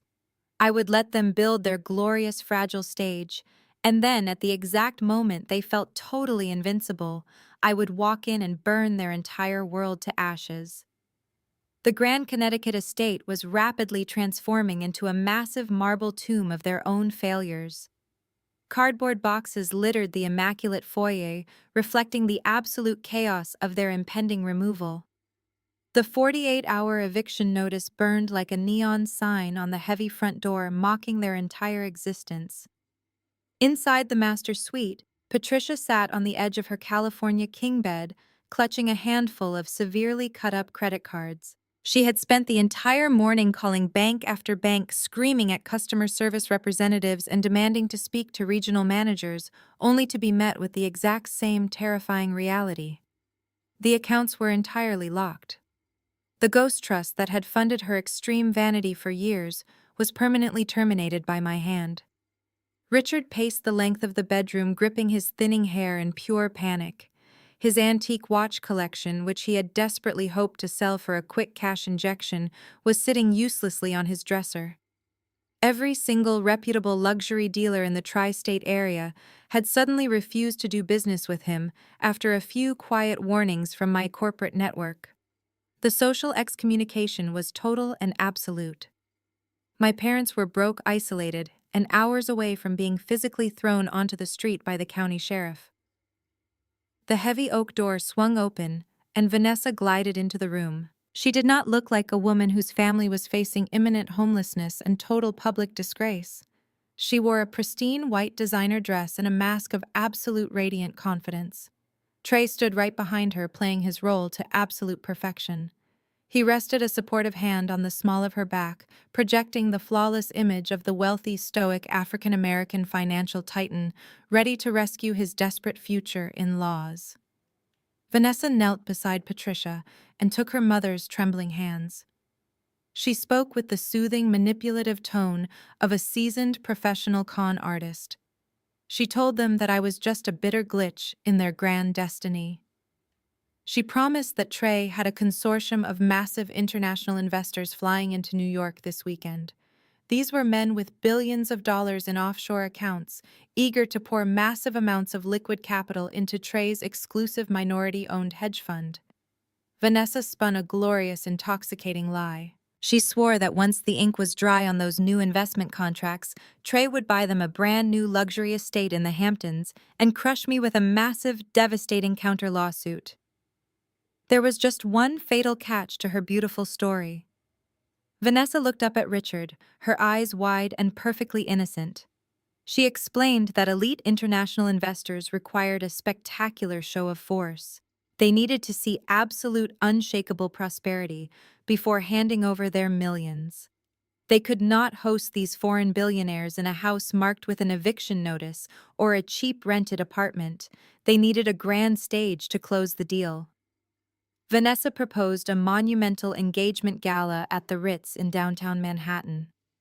She demanded the most exclusive ballroom, the finest imported champagne, and a guest list packed with the most influential socialites they could muster. Richard rubbed his face, pointing out the harsh, obvious truth. They had absolutely no money to rent a cheap motel room, let alone secure the grand ballroom at the Ritz. Trey stepped forward, his voice smooth and incredibly persuasive. He claimed his massive assets were temporarily tied up in complex overseas escrow accounts due to the sudden aggressive legal attacks from my cybersecurity company. Vanessa then delivered the ultimate poisoned apple. She softly suggested that Richard reach out to a specific private lender she had conveniently researched. She did not use the term loan sharks, but that was exactly what they were. It was a ruthless, brutal underground syndicate operating out of New Jersey that provided massive unsecured cash loans at astronomical interest rates using severe physical violence as collateral. Borrowing $500,000 from the criminal underworld was a guaranteed death sentence if the money was not repaid within days. But the sheer paralyzing terror of poverty and the desperate burning need to maintain his high society illusion completely overpowered my father's survival instincts. Patricia grabbed his arm, her eyes wild with greedy desperation. She begged him to make the call. She would rather risk her own life and deal with violent criminals than face her country club friends as a bankrupt beggar. She actively chose the glittering, dangerous lie over the harsh reality of her consequences. Under the intoxicating spell of his golden child, Richard made the call. He signed his life away, borrowing $500,000 of dirty, dangerous money at a crushing interest rate. He handed the heavy briefcase of cash directly to Trey, completely unaware that his beloved son-in-law was planning to use that exact money to buy forged passports and flee the country the very moment the gala ended. Vanessa and Trey had successfully used my parents as human meat shields to fund their final grand escape. For the next 2 days, the illusion returned to their lives in full force. The Ritz was officially booked. The luxurious invitations were expedited to the wealthiest families on the East Coast. Patricia took a portion of the dangerous loan money and bought a breathtaking new evening gown, strutting through the hotel lobby with her nose high in the air, convinced she had won the war. She felt so incredibly invincible, surrounded by the fake luxury, that she decided to deliver what she believed would be the final crushing blow to my ego. I sat in my penthouse office watching the evening traffic far below when my encrypted monitor chimed with an incoming email. The sender was Patricia. I opened the message and read the desperate, venomous words she had typed. Security at the Ritz has orders to shoot on sight if you dare step foot at your sister's engagement gala. You have lost. I leaned back in my ergonomic leather chair and took a slow, deliberate sip of my black coffee. I looked at the digital countdown timer on my secondary screen, ticking away the final hours until the gala officially began. I had not lost anything. I was just letting them set the grand, beautiful stage for their own spectacular public execution. The grand ballroom of the Ritz in downtown Manhattan was a masterclass in aggressive, desperate opulence. Crystal chandeliers hung like heavy diamonds from the vaulted ceilings, casting a warm, golden glow over the absolute highest tier of East Coast society. Waiters in pristine white tuxedos glided silently across the polished marble floors, balancing silver trays loaded with imported caviar and vintage champagne. It was a flawless, intoxicating illusion, perfectly funded by $500,000 of extremely dangerous borrowed mob money. At the center of the room, Patricia fluttered among the billionaires and prominent politicians, her face stretched into a rigid mask of supreme arrogance. She wore her new designer gown like a suit of armor, completely ignoring the ticking time bomb of her illegal loans. On the elevated main stage, framed by massive cascading walls of white orchids, Richard gripped a gold-plated microphone. He looked out over the sea of wealthy investors, his chest puffed out with manufactured pride. Beside him stood the golden couple. Vanessa wore a custom silk dress that swept the floor, gazing up at Trey with practiced, adoring eyes. Trey looked every inch the wealthy African-American financial prodigy, his bespoke suit immaculate, his luxury watch catching the stage lights. Richard raised his crystal flute high into the air, demanding the attention of the elite crowd. "Let us raise our glasses to the absolute future of the financial world." Richard boomed, his voice echoing through the massive ballroom. "To my brilliant daughter Vanessa and my exceptional son-in-law Trey. Together they are redefining what it means to be titans of industry. They are the ultimate power couple, and tonight they invite you all to join them in their exclusive, highly lucrative journey." The wealthy crowd erupted into polite, enthusiastic applause, completely blind to the fact that they were clapping for a pair of ruthless, broke con artists preparing to steal their life savings.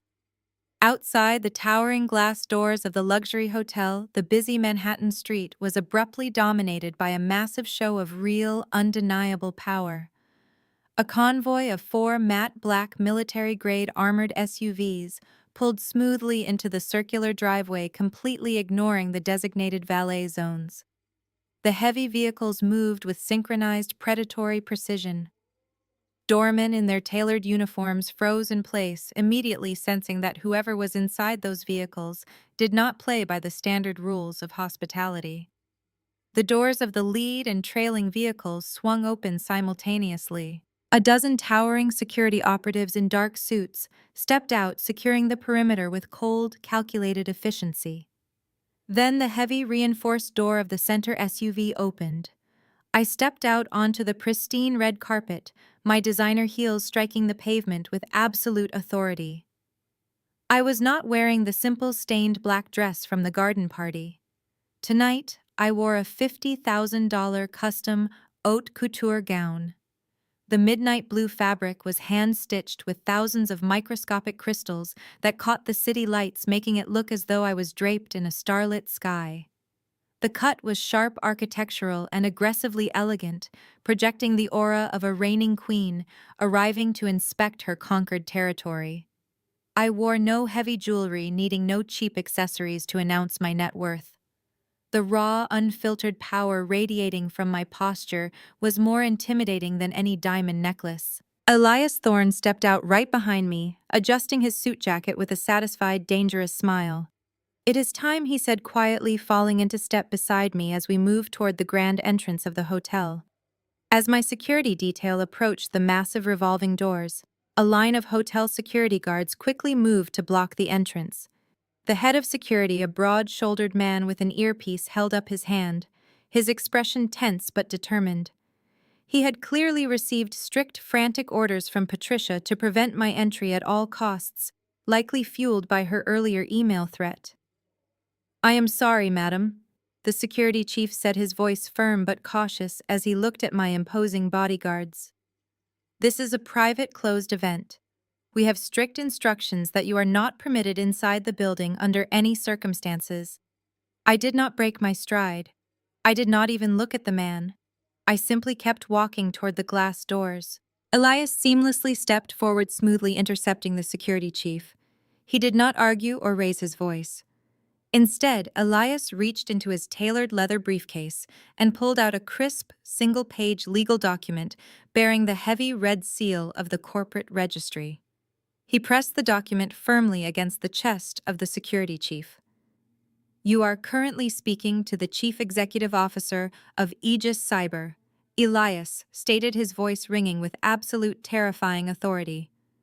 "Furthermore, as of a private corporate acquisition finalized exactly 4 hours ago, my client has successfully purchased a 30% controlling stake in this entire international hotel group.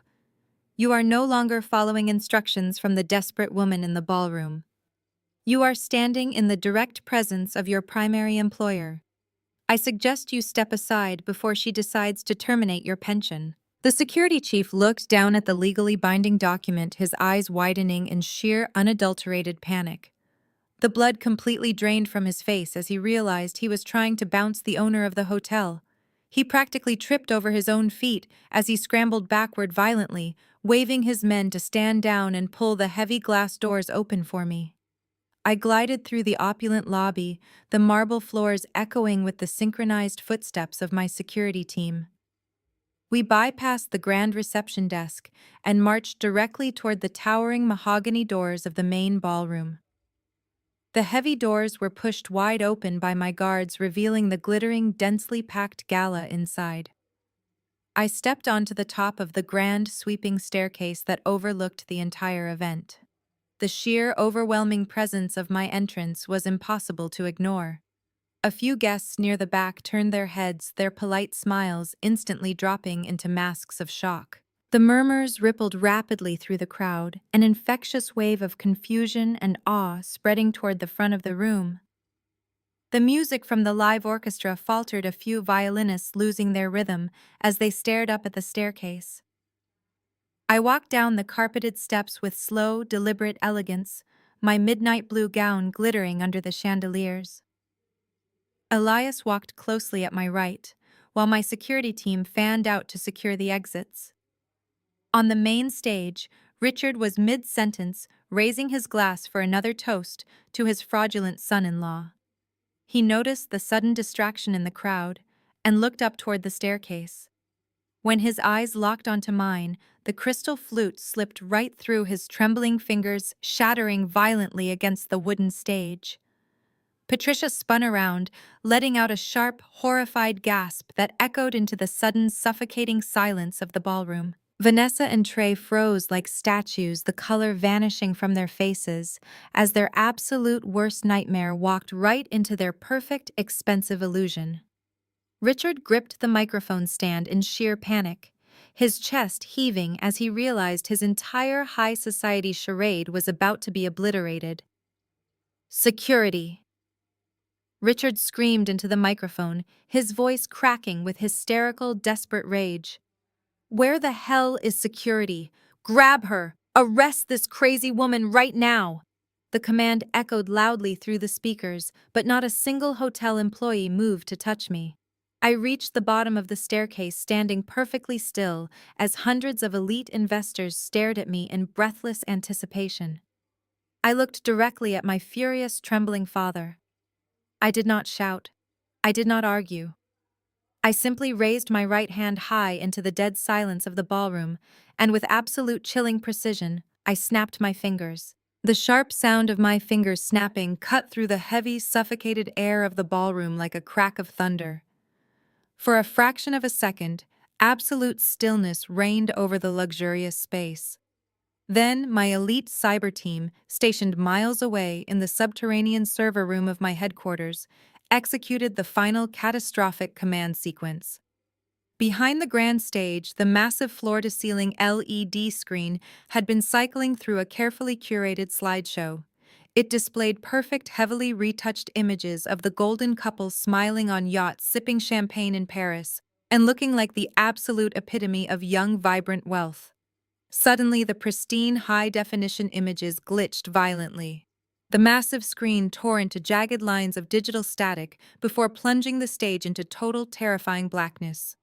A collective gasp rippled through the hundreds of elite guests. Then the gigantic display flared back to life with a blinding, harsh white light that illuminated every shocked face in the room. There were no more smiling engagement photos. Instead, the giant screen was completely plastered with undeniable, heavily encrypted financial data that I had personally extracted from the deepest, darkest corners of the global banking network. High-resolution images of international bank statements flashed in rapid succession. Every single account balance was displayed in glaring, aggressive red ink, showing massive, catastrophic negative numbers. Beside them were detailed wire transfer logs proving beyond any reasonable doubt that millions of dollars had been funneled directly into offshore shell corporations before vanishing entirely. But the centerpiece of the digital presentation, stretching 20 feet high for every single billionaire in the room to read, was a highly classified federal document. It bore the unmistakable, terrifying seal of the Federal Bureau of Investigation. It was an active sealed arrest warrant for wire fraud racketeering and operating a massive international Ponzi scheme. Right below the federal crest was a high-resolution surveillance photograph of Trey completely stripping away his polished aristocratic facade and branding him exactly for what he was, a ruthless, desperate criminal. The live orchestra, which had been softly playing romantic melodies in the background, ground to a discordant, screeching halt. The musicians lowered their expensive instruments, staring up at the horrific display in absolute shock. The silence that followed was deafening, broken only by the low hum of the massive LED screen projecting Trey's complete and utter destruction. I moved forward with slow, predatory grace, the thousands of microscopic crystals on my midnight blue gown catching the stark, harsh light of the screen. I approached a secondary microphone stand positioned near the edge of the polished wooden stage. Elias Thorne stepped up right behind me, acting as an immovable wall of legal and physical protection.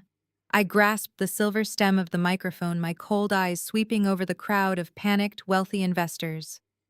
"Ladies and gentlemen," I said, my voice echoing smoothly and coldly through the state-of-the-art sound system.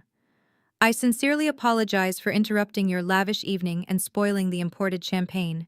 However, as the Chief Executive Officer of Aegis Cyber, it is my absolute fiduciary duty to inform you of a severe security breach. The brilliant visionary fund director you are all planning to shower with your investment capital tonight does not possess a single legitimate portfolio. In fact, if you look closely at the verified banking records currently projected behind him, you will see that he does not even have $100 to his name in a legal, untraceable account." The ballroom erupted. It was not the polite, muffled whispering of high society gossip. It was the explosive, unhinged fury of incredibly powerful people realizing they had been utterly played. The wealthy politicians and hedge fund managers who had been shaking Trey's hand just 10 minutes ago were now shouting in pure, unadulterated outrage. Crystal champagne flutes shattered violently against the marble floor as angry guests pushed forward demanding answers.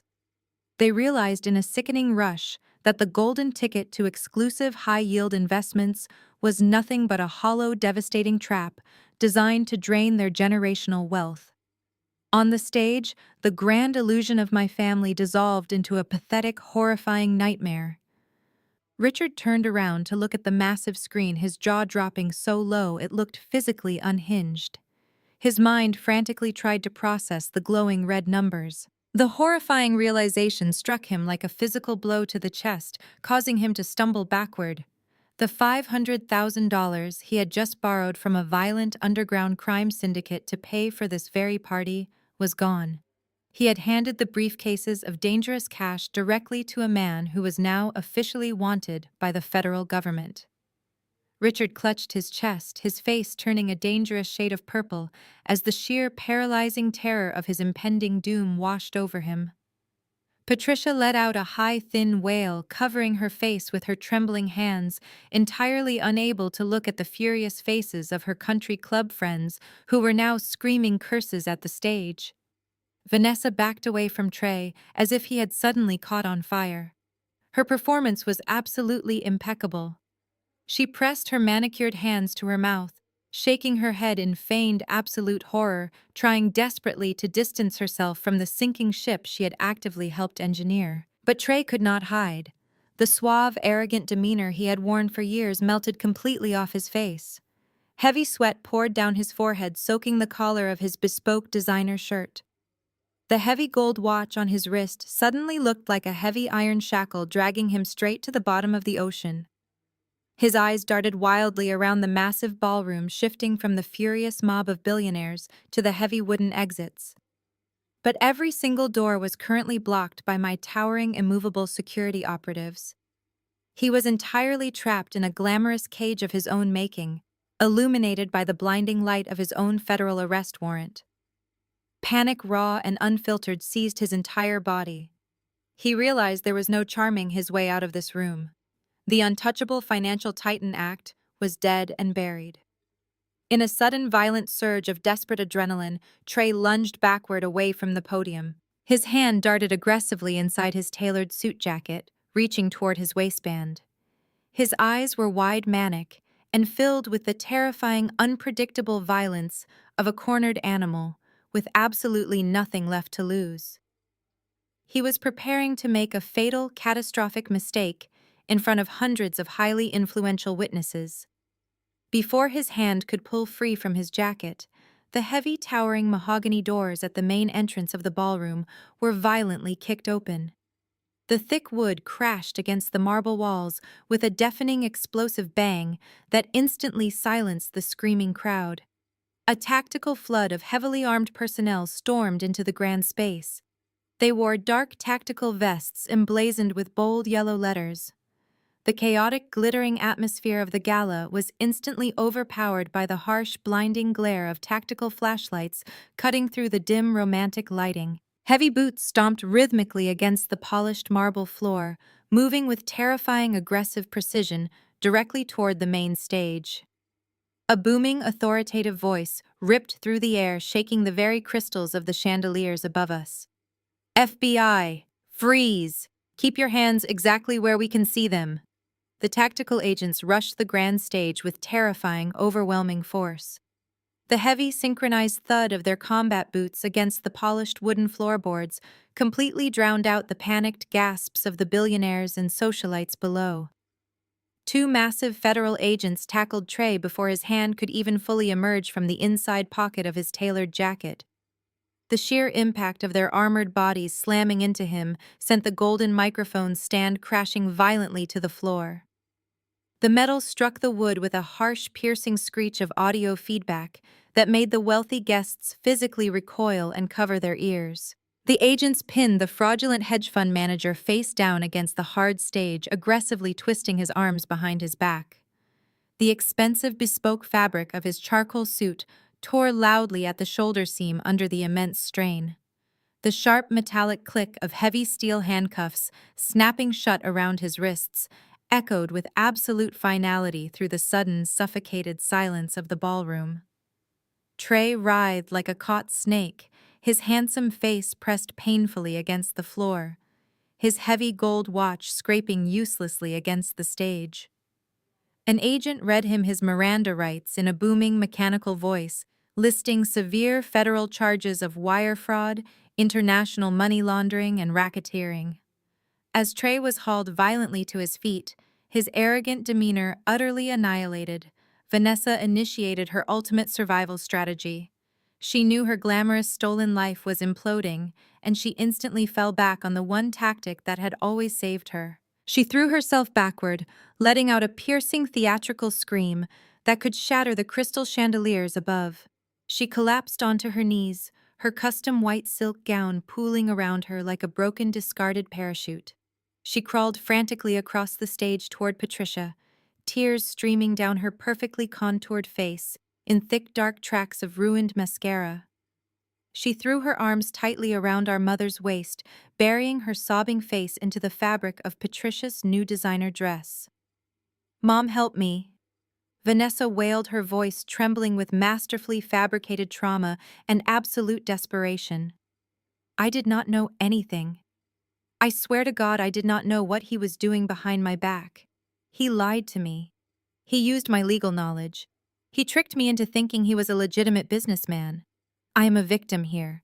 Please, you have to believe me. Patricia, still reeling from the paralyzing shock of her husband's illegal loans and the sudden federal raid, immediately fell back into her lifelong toxic habit. She wrapped her trembling arms protectively around her weeping golden child, completely ignoring the glowing, undeniable evidence of financial ruin projected right behind them. She glared at the federal agents with the irrational, furious entitlement of a woman who believed her social status placed her entirely above the law. "Get your hands off her!" Patricia screamed at a female agent who stepped forward to secure the perimeter. "My daughter is a completely innocent woman. She is a brilliant Stanford lawyer. She would never involve herself in something so vile and criminal. That monster deceived my little girl." Richard stood right beside them, his face pale and slick with a cold sweat, placing a shaking, supportive hand on Vanessa's shoulder to comfort the daughter he truly believed could do absolutely no wrong. I stood calmly near the edge of the stage, my midnight blue gown glittering under the lights, watching the pathetic, sickening performance unfold. Elias Thorne stood at my right side, his hands clasped neatly behind his back, observing the chaotic scene with the detached clinical amusement of a seasoned prosecutor watching a perjury trap spring completely shut. Vanessa peeked out from behind our mother's arm, locking eyes with me for a fraction of a second. Beneath the fake heavy tears and the theatrical trembling, I saw the cold, calculated defiance blazing in her gaze. She genuinely believed her Ivy League pedigree and her flawless lifelong crying routine would shield her from federal prison. She thought she could simply throw Trey to the wolves, play the heartbroken, deceived bride, and walk away entirely clean to find her next wealthy host. I reached into my custom clutch and pulled out my encrypted mobile device. My cyber engineering team had already bypassed and secured the hotel audiovisual network during the blackout sequence. I possessed total unrestricted wireless control over the entire sound system of the Grand Ritz Ballroom. I looked down at the illuminated screen, my thumb hovering over the high-definition audio file I had extracted from Vanessa's highly encrypted private server earlier that morning. I did not feel a single ounce of pity. I did not feel any lingering sisterly affection. I only felt the cold, righteous, and immensely satisfying weight of absolute justice. I raised my head and offered Vanessa a smile so sharp, so freezing, that it made her fake sobs catch visibly in her throat. I pressed my thumb firmly against the glowing green play button on my screen. The ambient, frantic noise in the grand ballroom was instantly overpowered. The state-of-the-art, surround sound speakers designed to amplify symphony orchestras crackled to life with crystal-clear, undeniable, high-fidelity audio. It was a recorded phone conversation, the digital quality absolutely flawless, broadcasting the authentic, venomous voice of Vanessa to every single billionaire politician and federal agent in the room. I do not care how much those illegal loan sharks are charging him. Vanessa's voice echoed loudly through the massive speakers, dripping with extreme sociopathic annoyance. Just tell him to sign whatever they want so we can pay for this gala. We just need to keep up the billionaire facade long enough to secure the new investments tonight. Once the funds clear into our offshore accounts, we are gone. There was a brief pause on the recording, followed by Trey's voice asking a specific question about Richard and Patricia. Vanessa let out a cold, heartless, and completely authentic laugh that sent a visceral, terrifying chill through the actual physical room. Who cares about them? The recorded. Vanessa scoffed, her tone utterly devoid of any human empathy or familial love. Just put those two old people in the cheapest nursing home you can find, lock them up and throw away the key. As long as we get the money from selling the house, that is all that matters. They are entirely useless to me now. The audio recording ended with a sharp digital click that resonated through the massive space. The ensuing silence in the ballroom was heavier and more suffocating than the dark vacuum of space. The air completely left the room. The wealthy guests stood absolutely paralyzed, their mouths hanging open in sheer, unadulterated disgust at the unimaginable predatory cruelty they had just witnessed. Richard and Patricia remained completely frozen in place, as if they had been struck by lightning. Slowly, agonizingly, they lowered their protective, trembling hands from Vanessa's shoulders. The absolute, unadulterated horror washing over their aging faces was profound and deeply pathetic. They turned their heads slowly, looking down at the golden child they had worshipped, blindly funded and fiercely protected for nearly 3 decades. The brilliant daughter who was actively, legally planning to throw them into a miserable, squalid institution and steal their very last dime to fund her criminal escape. Vanessa knelt on the polished marble floor, her fake tears drying instantly on her cheeks. The brilliant, manipulative lawyer was completely and utterly speechless, her jaw locked in pure, undeniable terror. She slowly shrank back from her parents' horrified, broken stares, retreating into the most crushing, inescapable humiliation of her entire life. The recording finished playing, leaving a toxic, heavy silence in its wake. The federal agents did not give Vanessa a single second to recover from her profound public humiliation. A tall female agent stepped forward with ruthless efficiency. She grabbed Vanessa's bare arm, hauling the golden child up from the polished marble floor. The expensive custom white silk gown caught under the agent's heavy combat boot, tearing with a loud, distinct rip that echoed across the stage. Vanessa shrieked, no longer the composed Stanford lawyer, but a terrified, cornered fraud. She tried to pull away her manicured fingers, scratching uselessly at the tactical vest of the arresting officer. Another agent flanked her right side, securing her wrists with brutal, uncompromising force. The sharp metallic click of heavy steel handcuffs snapping shut around her delicate wrists was the most beautiful symphony I had ever heard. The female agent leaned in close, reciting the Miranda rights in a loud, mechanical voice that listed federal charges of conspiracy, wire fraud, and accessory to international money laundering. Vanessa thrashed wildly against the unrelenting grip of the federal agents. Her perfectly styled blonde hair fell into a messy, tangled birdcage around her face. Dark streaks of ruined, expensive mascara stained her cheeks as she realized her prestigious law degree and her flawless country club pedigree meant absolutely nothing to the Federal Bureau of Investigation. For 29 years, she had manipulated, lied, and charmed her way out of every single consequence. She had always used our parents as an impenetrable shield, hiding behind their wealth and their blind adoration.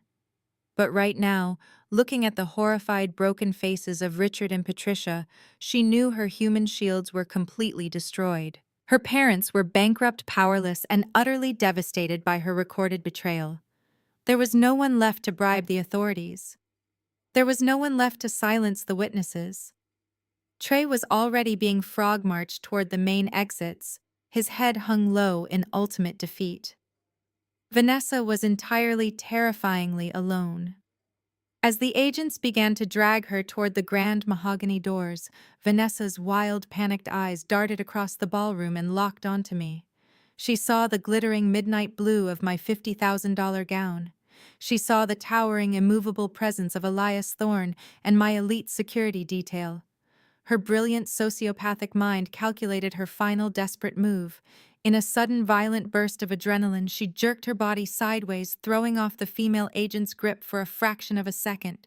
She lunged toward the edge of the stage, throwing herself at my feet. Her handcuffed wrists slammed awkwardly against the wooden floorboards as she desperately grabbed the hem of my haute couture dress. Her grip was tight, frantic, and clawing. "Sister, please," Vanessa wailed, her voice cracking with raw, unadulterated terror. The arrogant, condescending tone she had used to mock me my entire life was completely gone, replaced by the pathetic, high-pitched squeal of a coward facing actual consequences. "Save me, Sam. You have to save me. You have billions of dollars. You have Elias Thorne. You have teams of corporate lawyers who can make all of this go away. I am your little sister. We are blood. Please do not let them put me in a federal prison. I will do anything you want. I will give up the house. I will give up everything. Just call your people and stop them."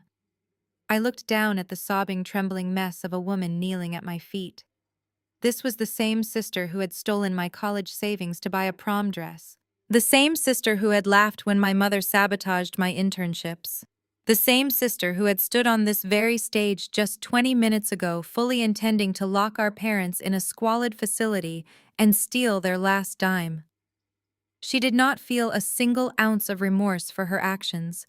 She was only sorry that she had been caught. I felt no pity. I felt no familial obligation. I only felt the cold, crisp satisfaction of a beautifully executed mathematical equation finally balancing itself out. I did not raise my voice. I did not sneer or gloat. I moved with slow, deliberate elegance. I reached down and firmly grabbed her wrists, peeling her desperate, clawing fingers off the delicate fabric of my gown. I pushed her hands away with a look of absolute clinical disgust.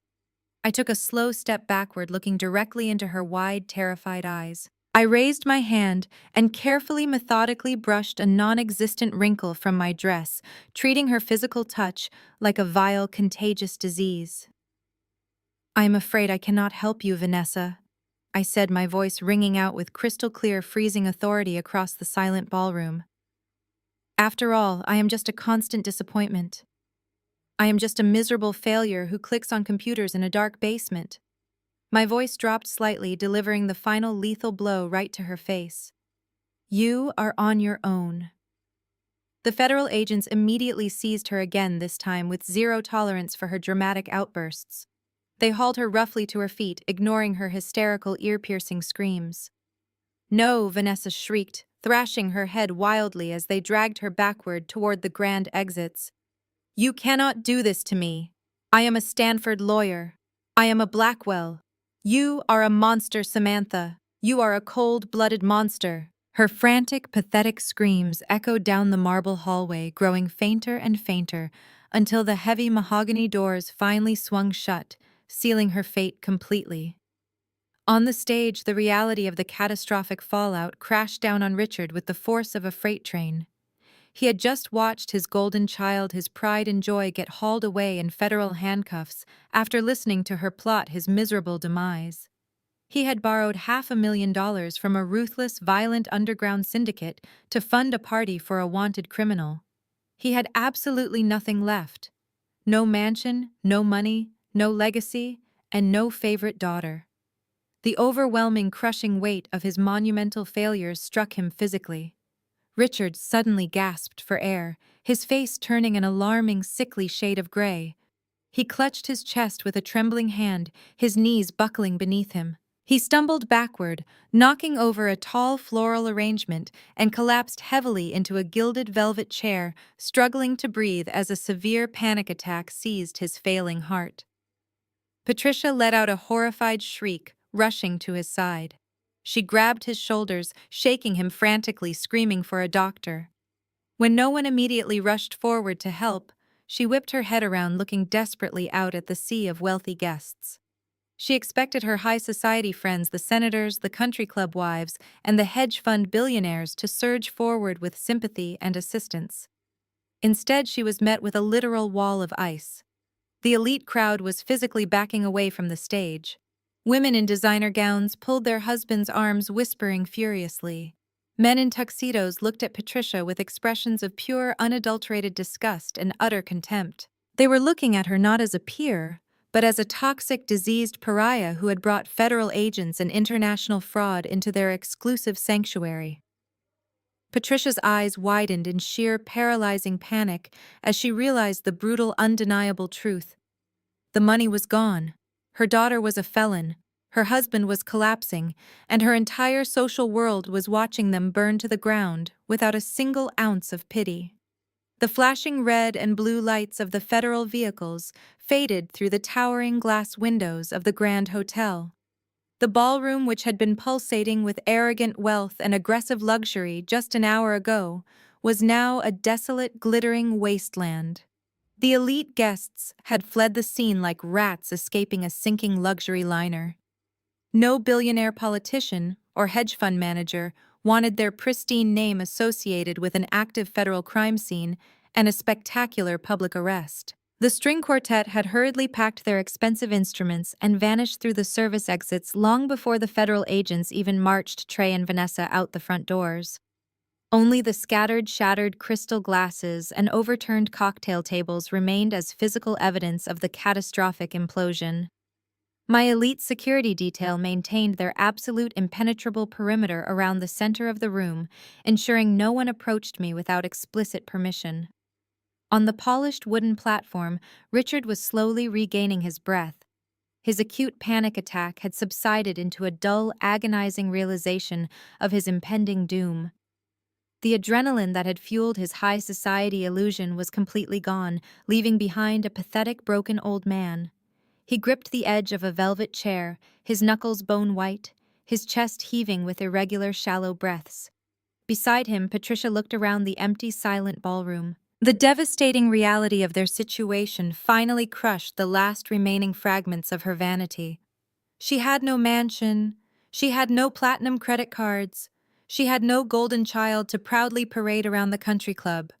What she did have was a $500,000 debt owed to a ruthless, violent underground syndicate operating out of New Jersey. Those men did not send polite eviction notices or file civil lawsuits. They broke bones, they shattered lives, and they collected their money in blood. The sheer, unadulterated terror of the loan sharks completely overpowered whatever pathetic remnants of pride my parents still possessed. Patricia scrambled off the stage, her ruined designer gown dragging heavily against the marble floor. Richard stumbled right behind her, his bespoke suit wrinkled and soaked with cold sweat. They did not just walk toward me. They physically collapsed. Right there in the center of the grand empty ballroom, under the blinding glare of the crystal chandeliers, my mother and father dropped to their knees. They crawled the last few feet, stopping just short of my designer heels. "Samantha, please," Patricia wailed, her voice tearing through the quiet room in a horrific, desperate screech. "You have to save us. You cannot just leave us here like this. Those men, the people your father borrowed the money from for this party, they are absolute monsters. They are going to kill us. They are going to take everything we have left, and then they are going to kill us in the street." Patricia reached out with trembling, desperate hands, trying to grab the delicate fabric of my dress. But a swift, aggressive step forward from my lead bodyguard forced her to pull back in fear. She pressed her hands together in a frantic gesture of prayer, tears streaming down her ruined, aging face, mixing with her expensive smeared makeup. "We made mistakes, Sam." Patricia sobbed, her voice cracking. "We were stupid and blind, but we are still your parents. We are your blood. We gave you life. You cannot let your own flesh and blood die in the streets. Please, you are the CEO of a massive company. You have billions of dollars in your accounts. 500,000 is nothing to you. It is pocket change. You can wire the money right now and make these dangerous men go away. Save us, please. I am begging you as your mother." I stood perfectly still, looking down at the two sobbing, pathetic figures groveling at my feet. I did not feel a single surge of vindictive joy. I did not feel the fiery, passionate anger that had driven me in my 20s. I only felt the absolute freezing temperature of a completely severed emotional bond. Looking at Patricia begging for her life, my mind effortlessly transported me back 18 years to a freezing winter night in Connecticut. I was 15 years old, shivering violently under a thin, worn blanket in my small, drafty bedroom at the end of the hall. My body was burning with a terrifying 104-degree fever. I could barely breathe, my lungs rattling with every agonizing intake of cold air. I had crawled out of bed, my vision blurring, and dragged my weak body down the long corridor to the master suite to beg my mother for help. I begged her to take me to the emergency room because I genuinely felt like my organs were shutting down. Patricia was standing in front of her brightly lit vanity mirror, fastening a heavy diamond necklace around her throat. She had a prestigious wine tasting event at the country club, an event where she planned to network with the wealthy wives of prominent local politicians. When I collapsed against her doorframe pleading for a doctor, she did not rush to my side. She did not feel my burning forehead or offer me a glass of water. She looked at me with supreme, undisguised irritation. She told me to stop being so incredibly dramatic, to take a cheap painkiller and to go sleep it off. She explicitly warned me not to ruin her important networking evening with my pathetic attention-seeking behavior. Then she stepped right over my trembling, feverish body, walked out the front door, and left me completely alone in a freezing house for 10 agonizing hours, to fend for myself, while she drank expensive champagne. They were my blood, yes, but they had never been my family.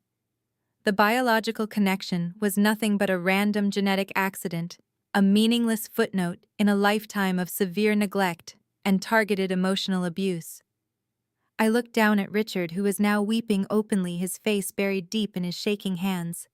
I looked at Patricia, whose desperate eyes searched mine for a tiny, miraculous spark of the eager-to-please daughter she had systematically crushed. Family is not a convenient financial shield you can raise when your fraudulent life finally collapses around you, I said, my voice echoing with smooth clinical detachment. When I was begging for basic survival, you told me I was a useless burden. When I was fighting to build my company from the dirt, you actively tried to destroy my career. You used my very existence as a cruel punchline for your wealthy friends. And tonight, you stood on that stage and clapped for a woman who was actively planning to lock you in a squalid institution and steal your last dime. You chose your golden child. You chose your fake, glittering empire. Now you get to experience the absolute unedited reality of your choices. I did not raise my voice. I did not scream or hurl insults. I remained absolutely calm, the picture of an untouchable corporate titan. I slowly reached my hand into my custom midnight blue clutch. I did not pull out my phone to call the authorities. I did not signal my security team to throw them out onto the cold Manhattan pavement. Instead, I calmly reached inside the silk-lined interior and pulled out a slim leather-bound checkbook. I withdrew a sleek matte black fountain pen from the inner pocket of my clutch. The heavy gold nib caught the ambient light of the remaining chandeliers. The sheer, intoxicating silence of the grand ballroom amplified every single micro-movement I made. On the cold marble floor, Patricia and Richard held their collective breath. Their desperate, bloodshot eyes remained absolutely glued to the slim, leather-bound checkbook in my hands. They looked exactly like starving feral animals staring at a piece of fresh meat. In their twisted, greedy minds, they had already written the ending to this catastrophic night. They genuinely believed that their pathetic theatrical display of tears and their biological connection had successfully manipulated me. Patricia leaned forward on her bruised knees, her chest heaving with violent, hopeful anticipation. She was absolutely certain I was about to write a check with enough zeros to pay off the violent underground crime syndicate, clear their massive debts, and perhaps even secure them a comfortable luxury condo in the city. She thought her nightmare was officially over. I opened the leather cover and folded it back with a sharp, crisp snap. I uncapped the gold pen. The metallic click echoed loudly in the vast, empty space. I did not look at my parents. I kept my gaze fixed entirely on the high-quality paper. I pressed the gold nib against the signature line, letting the dark ink flow smoothly. I wrote the date with deliberate, agonizing slowness. I could hear Richard whimpering softly, a pathetic sound of a broken man praying for financial salvation. I moved the pen to the payment line. I did not write $500,000. I did not write $1,000,000. I kept my hand incredibly steady, tracing the precise, sharp numbers with absolute, unwavering focus. I added a decimal point and 2 zeros. I signed my name at the bottom, the signature of the Chief Executive Officer of Aegis Cyber, a signature that routinely moved billions of dollars across the global financial market. I blew softly on the ink to dry it, then pinched the corner of the check. With a quick, sharp motion, I tore the rectangular slip of paper from the binding. The tearing sound ripped through the suffocating silence of the room. I did not lean down to hand the check to my mother. I did not offer her a single ounce of basic human dignity. I simply extended my arm and opened my fingers. The crisp piece of paper caught the draft in the grand ballroom. It fluttered gracefully through the air, descending slowly toward the polished marble floor. Patricia did not hesitate for a fraction of a second. She threw herself forward, her ruined designer gown scraping loudly against the stone. She scrambled on her hands and knees, completely abandoning whatever microscopic shred of high society pride she had left. She snatched the piece of paper from the floor with frantic, clawing fingers. She brought it close to her face, her eyes wide, expecting to see her absolute financial salvation printed in bold black ink. I watched the exact beautiful moment her brain processed the visual information. I watched the frantic, greedy hope in her eyes hit a solid, impenetrable brick wall of pure, unadulterated horror. The blood drained from her face so fast, she looked like a freshly animated corpse. Her mouth opened, but her vocal cords completely failed to produce a single sound. Her hands began to shake so violently, the paper rattled loudly in her grip. Richard crawled closer to her, his own desperate eyes scanning the numbers over her trembling shoulder. He let out a low, guttural sound of pure disbelief, a sickening wheeze of absolute defeat. The check was not for $500,000. It was not for $10,000. The bold, undeniable numbers printed across the payment line read exactly $200. 200. Patricia finally choked out her voice, barely a raspy, broken whisper. Her eyes darted wildly from the piece of paper to my cold, impassive face. Sam, this is $200. This is a mistake. You missed the zeros. The loan sharks need $500,000. They are going to break your father's legs. They are going to kill us. You wrote the wrong amount. I looked down at her, my expression forged from absolute freezing steel. There is no mistake, I said, my voice ringing with total unshakable authority. My tone was perfectly even, completely devoid of any anger or sorrow. When I was 18 years old, you discovered my hidden savings jar. You stole the only money I had in the entire world to buy your golden child a prom dress. When I confronted you, you packed my belongings in black trash bags and threw me out onto the freezing street. You looked me right in the eyes, handed me exactly $200, and told me to fend for myself. You told me my survival was no longer your problem. Patricia stared at me, her jaw hanging slack, the realization of her past cruelty crashing down on her current reality with the force of a concrete block. Today, I am returning the favor. I continued, my voice slicing effortlessly through her mounting panic. I am paying you back the exact amount of money you threw at me when you discarded me like trash. Consider the ink and the paper a generous tip. I highly suggest you take that $200 and buy yourselves 2 bus tickets out of the state, because by sunrise, the men you borrowed money from will come looking for their payment. Your survival is no longer my problem. Good luck with the loan sharks. I did not wait for her to formulate another pathetic excuse or a begging plea. I smoothly turned my back on the 2 sobbing broken figures kneeling on the floor. I signaled Elias Thorne with a slight nod of my head. The massive security detail immediately formed a tight, impenetrable V formation around me. We marched toward the towering mahogany doors of the grand ballroom, our footsteps echoing with absolute synchronized finality. Behind me, the dam completely broke. Patricia let out a horrific, blood-curdling scream of pure, agonizing despair. It was the sound of a woman realizing she was going to lose her life to the criminal underworld because she had spent decades abusing her only capable daughter. Richard began to wail a loud, pathetic sobbing that bounced off the crystal chandeliers. Sam Richards screamed, his voice cracking with sheer terror. "Come back! You cannot do this! We will die! Sam, please!" I did not break my stride. I did not turn my head even a fraction of an inch. I walked with the impeccable, towering posture of a queen, leaving a conquered, decimated battlefield. The screams of my parents grew louder, more frantic, and incredibly desperate, but they sounded like meaningless background noise fading into the distance. My security team pushed the heavy double doors wide open, leading me out into the grand, quiet lobby of the hotel. The doors swung shut behind us, with a heavy, definitive thud, instantly cutting off the shrieking wails of the people who had tortured me my entire life. We bypassed the staring hotel staff and walked straight out through the main entrance. The cool, crisp New York night air hit my face, smelling of rain and absolute, unfiltered freedom. My armored SUV was waiting at the curb, the engine purring softly, the rear door held open by a towering guard. I stepped smoothly into the luxurious, quiet interior of the vehicle, the soft leather seats welcoming me. Elias slid into the passenger side, closing his door with a solid, satisfying click.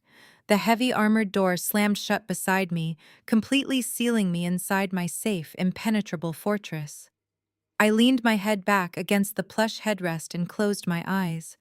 I let out a long, deep, trembling exhale that carried the crushing weight of the last 15 years out of my lungs. My chest felt incredibly light. The dark, heavy chains of my toxic family history had finally shattered into dust. My old life was officially, permanently closed. I opened my eyes, looking out the tinted window at the glowing city skyline, ready to embrace the dawn. 6 months passed since the heavy mahogany doors of the Grand Hotel closed firmly behind me forever. The spectacular, catastrophic implosion of my family did not just make the local evening news. It became a massive nationwide sensation. It was a brutal, high-profile cautionary tale of unchecked elite greed and fraudulent arrogance. I watched the devastating fallout from the quiet, immaculate sanctuary of my corporate headquarters, observing the heavy scales of justice finally balance themselves with absolute, uncompromising precision. The wheels of karma turned slowly, but they utterly crushed everything in their inevitable path, leaving absolutely no room for negotiation or escape. The federal prosecution was swift and entirely merciless. Trey stood before a stern federal judge, completely stripped of his bespoke charcoal suits and his flashing gold watches. He wore a stiff standard-issue orange prison jumpsuit, his smooth, charismatic smile completely replaced by a hollow, terrified stare. The judge looked down from the high wooden bench and handed down a crushing, undeniable sentence of exactly 20 years in a maximum security federal penitentiary, without the slightest possibility of early parole. There were no elite $1,000-an-hour lawyers left to save him. He was represented by an overworked public defender who could not even begin to unravel the massive mountain of digital evidence I had securely provided to the federal investigators. His fake, glamorous life was officially over. Vanessa faced her own devastating permanent reality in that very same cold courtroom. The prestigious Stanford law degree she had so proudly weaponized against our parents was permanently revoked. The State Bar Association publicly and humiliatingly disbarred her for her active, calculated role in the international money laundering and wire fraud conspiracy. When the judge struck his heavy wooden gavel and sentenced my former golden sister to 5 years in a federal prison facility, her flawless manufactured composure entirely evaporated. She collapsed against the heavy wooden defense table, sobbing hysterically and begging loudly for a leniency she had never once shown to anyone else in her entire life. She was dragged away by armed marshals in heavy steel handcuffs, trading her custom silk designer gowns for a bleak concrete cell. But the most poetic, brutal justice was reserved entirely for Richard and Patricia. The violent underground syndicate operating out of New Jersey did not wait for federal indictments or civil lawsuits to collect their massive debts. Exactly 48 hours after my departure from the gala, the ruthless loan sharks systematically dismantled my parents' entire existence. They aggressively seized the luxury cars right out of the driveway. They stripped the remaining diamond jewelry right off my mother's trembling neck, and they violently repossessed every single item of value they could find inside the estate. The massive looming debt forced my parents into an agonizing total bankruptcy that completely wiped out their names from every social register on the East Coast. They were violently evicted from their elite Connecticut circles and thrust directly into the harsh, unforgiving reality they had always deeply despised. Today, Richard and Patricia live in a cramped, mold-infested studio apartment in a decaying, rundown slum on the absolute outskirts of the city. The exclusive country club memberships and imported vintage champagne have been permanently replaced by cheap canned food and the terrifying sound of police sirens echoing outside their thin, uninsulated windows. They spend their miserable, agonizing days trapped in that tiny, squalid room, viciously and endlessly blaming each other for their spectacular, monumental downfall. Patricia screams at Richard for being foolish enough to borrow the dirty criminal money, while Richard curses Patricia for alienating and abusing the only capable daughter who could have easily saved them from financial ruin. They are forever locked in a toxic, suffocating prison of their own making, completely erased from the high society world they sacrificed my entire childhood to impress. High above their miserable, crumbling reality, I stood in the center of my towering glass corner office, on the absolute highest floor of my New York skyscraper. The bright morning sun poured through the massive, pristine windows, bathing the sleek, modern room in a brilliant, warm, golden light. The chaotic, buzzing energy of the city stretched out endlessly below me, a vast, glowing empire of opportunity and total, absolute freedom. The heavy, polished wooden door opened smoothly, and Elias Thorne stepped into the quiet room. He carried a thick premium leather folder, his expression radiating a deep, respectful pride. He walked across the expansive room and placed the document precisely on the center of my heavy glass desk. I picked up my gold fountain pen, the exact same pen I had used to write that $200 check 6 months ago.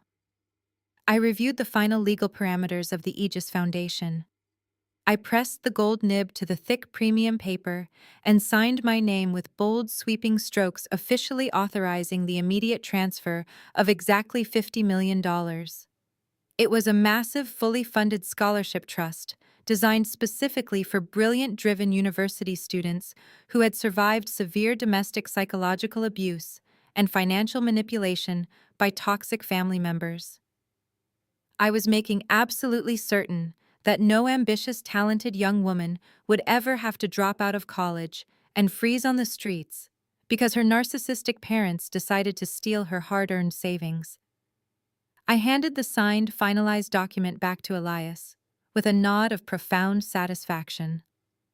I walked over to the floor-to-ceiling glass and looked out at the breathtaking, endless horizon. They called me the failure. They called me the disappointment. But they completely forgot one fundamental, undeniable law of nature. The seed that is buried the absolute deepest in the freezing, suffocating mud is exactly the same seed that grows into the most unshakable, towering tree. Has your family ever tried to drag you down to the absolute bottom just to make themselves feel taller? Have the people who were supposed to protect you ever treated your very existence like a heavy burden or a cruel punchline? Share your story down in the comments below. Let this community be the solid support system you always deserved but never received. And remember to hit that subscribe button right now, because the absolute best, most devastating revenge you can ever achieve is simply stepping away from their toxicity and living a brilliantly successful, incredibly unapologetic life. The story we just witnessed teaches us a profound and empowering lesson about the true meaning of self-worth and resilience. Society often conditions us to believe that blood relations demand our unconditional loyalty, even when that loyalty is met with relentless abuse, manipulation, and sheer cruelty. However, this narrative shatters that dangerous and toxic illusion entirely. It proves with absolute certainty that sharing a genetic connection does not give anyone the right to tear down your dreams, steal your future, or treat your very existence as a convenient punchline. When faced with a deeply toxic environment, the most powerful response is not immediate retaliation or engaging in endless, exhausting arguments.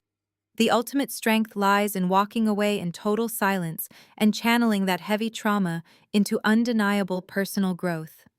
The protagonist did not waste her precious youth begging for the affection of parents who were fundamentally incapable of providing it. Instead, she used their harsh rejection as the raw, high-octane fuel needed to build an impenetrable corporate empire. She shows us that you simply cannot heal in the exact same toxic soil that originally broke you. Furthermore, this journey serves as a brilliant reminder that consequences are an inevitable force of nature. People who construct their glamorous lives on a fragile foundation of lies, financial fraud, and extreme arrogance will eventually collapse under the crushing weight of their own catastrophic choices. You do not need to actively destroy them, because their own toxic behavior will do the job perfectly. True victory is achieving a level of peace and success so immense that their cruel opinions no longer hold a single ounce of power over your reality. If you are ready to stop seeking validation from toxic people and start building your own brilliant empire, hit that subscribe button right now and share your personal journey to freedom in the comments below.